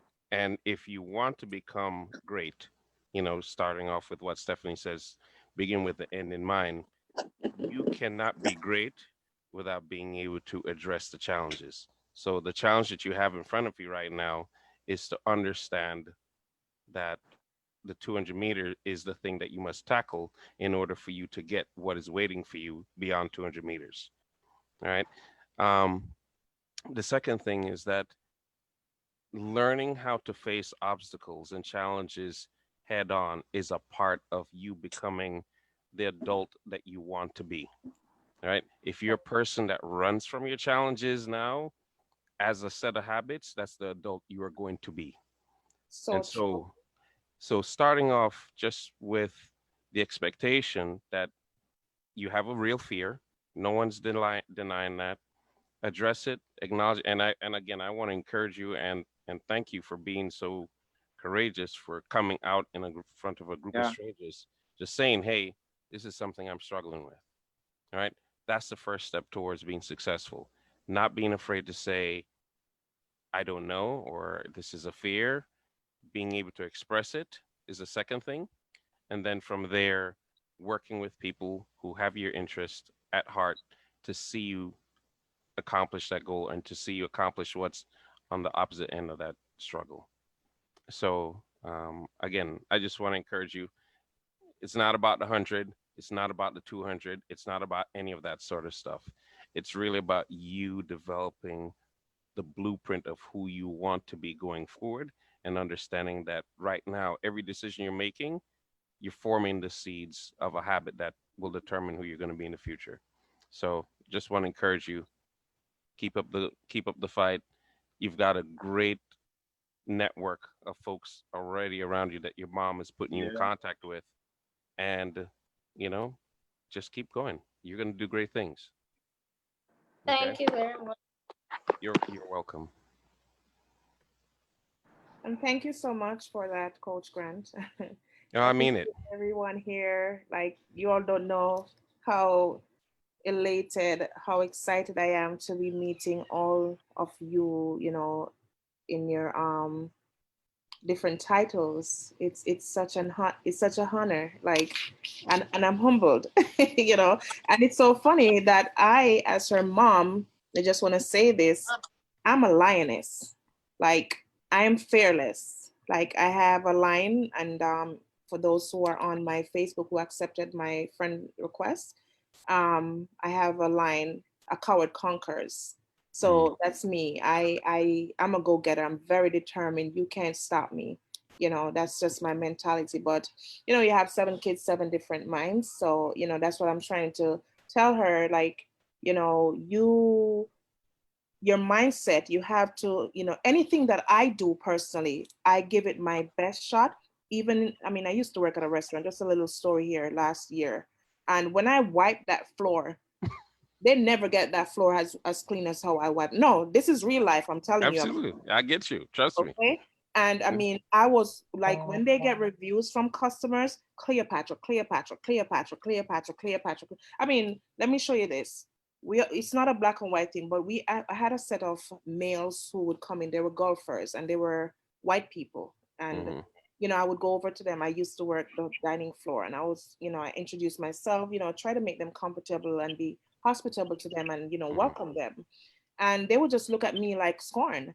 But I loved it because I like dealing with people like that. You know what I'm saying? And can I tell you that I built a friendship with them out of that? Like I was missing one day from work and they were asking, where's Curly? Because, you know, I have my natural hair. Where's Curly? And when I went over to them that day, when I went back, oh, who gave you the offer? You know, that's just me. I like challenges. So, you know, I try to instill that in her, letting her know that never fear, never fear. You know, you are the best in everything. Anything that I do, I'm in it to win it. Like I started nursing school. I'm about to graduate in less than a month. And I told myself that I was going to be the valedictorian, somebody to give that speech. And guess what? I will be giving that speech come next month. You know what I'm saying? So, you know, she's my daughter. I'm very proud of her. She's very brilliant, very smart. And Talisa, from mom, you can do anything that you set yourself to. Never tell yourself no. Okay, you're your own limit. The sky, past the sky is what you aim for. So next Yeah, can I say something to your daughter for a second? Sure. All right. With everything that everybody said to Lisa, what you're doing, you must have fun with what you're doing, okay? Make sure it's enjoyable. If it's not fun, I guarantee you'll have a difficult time doing it, okay? Have fun. Set your goals, but make sure the first thing, you try your best and have fun while you're doing it. All right? Simple as that. Great. Great point. So I'm going to go over to Mr. Walters. My point is that to the parents, it's a stressful time for the parents in terms of dealing with the major changes that has taken place. And many of the parents have shown resilience in terms of adapting to the change. Many parents have been flustered and like, I can't deal with this, I cannot deal with this. But for most of the parents, I'm telling that just be encouraged, especially if you have teenage girls and teenage boys on your hand. They're a challenge now because they're out of there, they are social animals. And because they cannot get to socialize, especially here in the Northeast, based on the pandemic, they are becoming restless and are challenging to the parents. So I'm just talking to the parents and just have faith and trust them. This too will pass. This too will pass. And the athlete that you have invested in will not go away. Just be a little bit patient with them, but also make them understand that they have to maintain respect. And once you maintain that respect in the home, then it all will work out. So I encourage all the parents and all the children to just be patient. Things will change. Thank you so much. And I hope viewers, I hope you're listening for those who are still with us. And Mr. George, you're on mute. You want to unmute your microphone? I apologize. First of all, I'm really thankful to have had the opportunity to listen to some great minds. Some of the faces I know, and I know how brilliant they are. To your viewers, I want to tell them that as this whole thing is so new to us, and I think Veronica kind of hit on it a little bit when she said that we have to approach it kind of like a family. So we're talking in terms of track and field. I think Mr. Walters hit on it. I think we kind of have to stay connected from the parents to the coaches, the support system. We have to approach this thing like we never have, because I think on the other end of the pandemic, it's just going to be a whole different world. And I think the people who are going to live and thrive are those people who have that kind of positive mindset that I think Coach Grant touched on. And we have to be ready, just like a race. When the pandemic is done, you have to be ready for what's going to appear. It's because it's not going to be the same. It's not going to be the same thing. I don't know what it is, but the only thing that's going to enable us to deal with it is a good mindset. Okay, and mindset is something that we should have touched on when we talked about how we deal with the pandemic. But when we get to the other end, you better have a really good mindset. And I think this is the greatest spot to be in to prepare you for what's going to come. So if you have a defeatist attitude, and I think you, Cleopatra, touched on it, if you have a defeatist attitude, you're not going to make it through. And so I guess that's what I want to impart on everybody, especially to your daughter. Like when you're approaching the 200, you do just like Veronica said, you have to have a warrior mentality. And for life, you have to have that same kind of mentality. You have to be a warrior. You have to be able to take on all comers, and you have to be able to take on all challenges. And that's what makes you a winner. It's not who crosses the line first. It's your mentality. That's what wins every single time. Absolutely. So if I had to go back to be your age, that's what I would want to be. Better than crossing the finish line first. I would want to have a better mentality than I had when I was at your age. So if all of us can give you a gift tonight, is to get that warrior mentality towards the 200 and do the same thing in life as well. Right. Yeah. Thank you so much, Mr. Lyndon, for that advice and your input and being a special guest on Ladies Uplifting and Inspiring. I appreciate you coming on here, making your presence be known, and putting your say in what we are discussing. So I appreciate that. All right. Thank you very much. You're welcome. So I'm going over now to Mr. Powell. Say some my last words because I have to go to bed soon, seeing as though my bedtime has passed. So first, I would like to say thank you for everyone who provided me with words of encouragement, and on behalf of the viewers, I would like to thank you guys for the information that you guys have provided and the past experiences, which may motivate me, myself, and viewers, and maybe other special guests on this panel. So yes, I want to say more, but my mind is forming words. So that's what. No, let it come out. Let it come out. That's all right. Let's keep talking. That's okay. Remember that mindset. Shake it off. I don't know what I do. You're good. You're good. It's okay. It's okay. You're right. Man. Be good. Be good. We got your back. You're fine. You're fine. It's okay to cry, but like they say, have that lioness, that warrior mentality that no one is better than you, and you know it. You know it. It's okay. No, I'm tearing up. It's okay. While y'all put your thoughts together, I just want to say something real quick because I know you have to leave. Understand, I know everybody I tell you, so be strong and be fearless. It's okay to experience fear because it's normal, right? It's what you do when you experience a fear that determines how well you move forward. So at some point, if you're not experiencing any fear, that means your goal is not big enough and it's not challenging enough. All right. So when I do presentation with athletes, I help them to set goals that the person who you are right now should not be able to achieve the goals you have set for yourself. You have to transform, grow, get stronger, get faster, get smarter. You have to evolve into that person. If the person you are right now can achieve the goals that you have set, you're not gonna see the need to push harder, which is what Ravi talk about. When I get to the point where I feel like I'm the best, that means I'm not challenging myself anymore. And the minute I stop challenging myself, I start reversing. Mm-hmm. Right? So remember I tell you, when I started, I was a high jumper. And I ended up getting a scholarship to the US for 400. That's a huge, and then when I started studying sports psychology, I started running half marathons.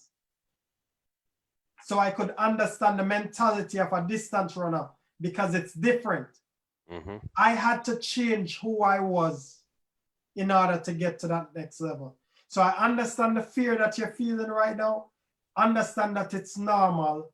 And just about everybody on this panel have experienced fear and nervousness and scared to some point. But if you believe in yourself, I understand it's not about me winning every time, but me improving every effort I make, then you're going to see yourself excelling. All right? So keep believing in yourself. If you have access to Instagram, your mom can follow me on It's a Mind Game on Instagram. If you have any questions about the mental side or just want to talk about training or whatever, feel free to reach out to me and I'll provide as much support as I can. All right, thank you. You're welcome. Thank you so much, Nicholas. We appreciate it. And on behalf of the other ladies here at Ladies Uplifting and Inspiring, we just want to thank you also for being a special guest here tonight. And, you know, for all the knowledge that you're imparting to all of us here and our viewers. We appreciate it. And I'm humbled to say that I appreciate you taking the time out to be here with us. No problem. Okay, so Sean. Thank you for being a wonderful host. I mean, you did an excellent job today, you know, unifying all of us. I mean, I've been knowing a lot of folks here for years, but never, ever envisioned all of us would be together around the table. We are. So continue to do the good work. And for all those who are invited, thank you for showing up because there are others who didn't make it here. Yeah. So I'm just happy and excited about the whole process, about round 2 or round 3. And of course, there are many other activities that's going to go on that I know all of you guys can contribute to. All right. I'm really appreciative of this venture right here. And I don't know how much to say thank you. All right. Thank you again. And thank you and good night. Thank you so much, Sean. So Angela just want to say also, you know, she's behind the scenes that she's also appreciative. She's grateful for, you know, all of you who took the time out to be here, like we said, and for God to continue to bless you all in everything that you do. So that's from Angela. Okay. Okay. Good night, all. So you guys just enjoy your weekend, and we will stay in touch for a part 2. And we just want to say thank you to all our viewers who are very, you know, always supportive of everything that we do and participate as well. We also appreciate that. So guys, like Sean said, I don't know how much, normally what I do, just to let you guys know, like after each Friday with all my guests who I invite, I normally send a formal thank you letter or note to you. But it's so many people and I don't have contact. Well, I do have, I think I have the emails. Well, yeah, I have no excuse. But for those of you who are here, I just want to say thank you, thank you, thank you, thank you. You don't know how much it means to me and my daughter, as you see. So we appreciate you all. Absolutely. All right, send the gift card to Maria. Good night, all. I'm out. Hey, Nicholas, I swear she was going to say after everything and then I was listening for Cash App. Yeah, Cash App, right? All right, later. Okay, guys. All right, so thank you. you. And for viewers, we will see you next Friday. Ladies Uplifting and Inspiring. All right, so, all right, bye. Okay, Thank bye. you, everyone. All right, guys. Thanks for showing up. Okay. Bye-bye. Thank you. Bye. Thank you for having me. You're welcome. Thank you so All right, much. guys. Everybody out. Thank Okay. you. Oh, my goodness. 11:27. We're 3 minutes short of it. All Yep, right. we did it. Yes, I mean, it was really something, you know, it was really something. I like it. Yeah, I mean, I have so many questions. I mean, you know, I couldn't get them all out, but that's why we have to go for a part 2. And I'm listen, guys, for what is happening, you know, most people always the first thing, because I've contacted people for different topics, and the first thing they ask me, what's the budget? So you don't know how much this means for us. Yeah. So. Well, I mean, at first when Angela asked me about the whole thing, I was like, you know what? At first, I'm too busy to do all this at this point. And I said, you know what? Let me go for it. And then I started calling folks. I said, you know what? I know a lot of people out there. So I said, you know what? I could bring different people with different perspective on what's going on. And I'm glad for all of them who came here because as you can see, they all have this Exactly. You know Yep. what I mean? Yeah, You I'm know, they just sorry all, that Danny didn't make it. Dwayne didn't make it. yeah. About four of them, God, right? God, And God, and God was, you know, but he has some issues right now, and Lauren has some issues as far as, you know, but they wanted to be here. right, Dwayne, Laura Dwayne who? Barrett. Yeah. Oh, Dwayne Barrett. Right, right. Yeah. Yeah, so hopefully they can make it for the part 2, you know. Mm-hmm. Yeah. I know Dwayne. But I hope I wasn't coming off as being flirtatious here, because I wasn't. I mean, I seen all these athletes coming from Jamaica for all these years, and VCB's from my parish, and I mean, I really appreciate the fact that you brought her here, so I could tell her how much we appreciate her as an athlete. Right. I Yeah. mean, because a lot of times people don't understand it. You know, when you're out there, it's lonely at the top. You understand that, right? You know, they might be professional athletes. Doesn't mean that everybody's encouraging them. There's gonna be always some folks who got something negative to say about them. So at the end of the day, you gotta show them how you appreciate them. You understand that? So I'm glad. All right. Time for me to know. All right. Thank you, Stephanie. I don't know. Somebody's on here saying watching. I'm not sure who it is. I mean, I've not heard from them, but whoever Oh, it is. that's me on another device. Someone else, other people in my house are watching. Oh, okay. That's what. Okay. Okay. Yeah. All right. Thank you so much, everyone, and you enjoy the rest of your. It's morning time now. No, nighttime. Yeah. Well, still Well, nighttime very much, right? I'm 3 hours behind you guys, so I'm good. Enjoy your family, and I look forward to talking to you guys again and keeping company. All right. All right. Okay. All right. Take it easy, all right? Okay, Sean. Thank you. Thank you. No doubt, no doubt, no doubt, no doubt. All right. Talisa, let's talk. How do you? I don't know.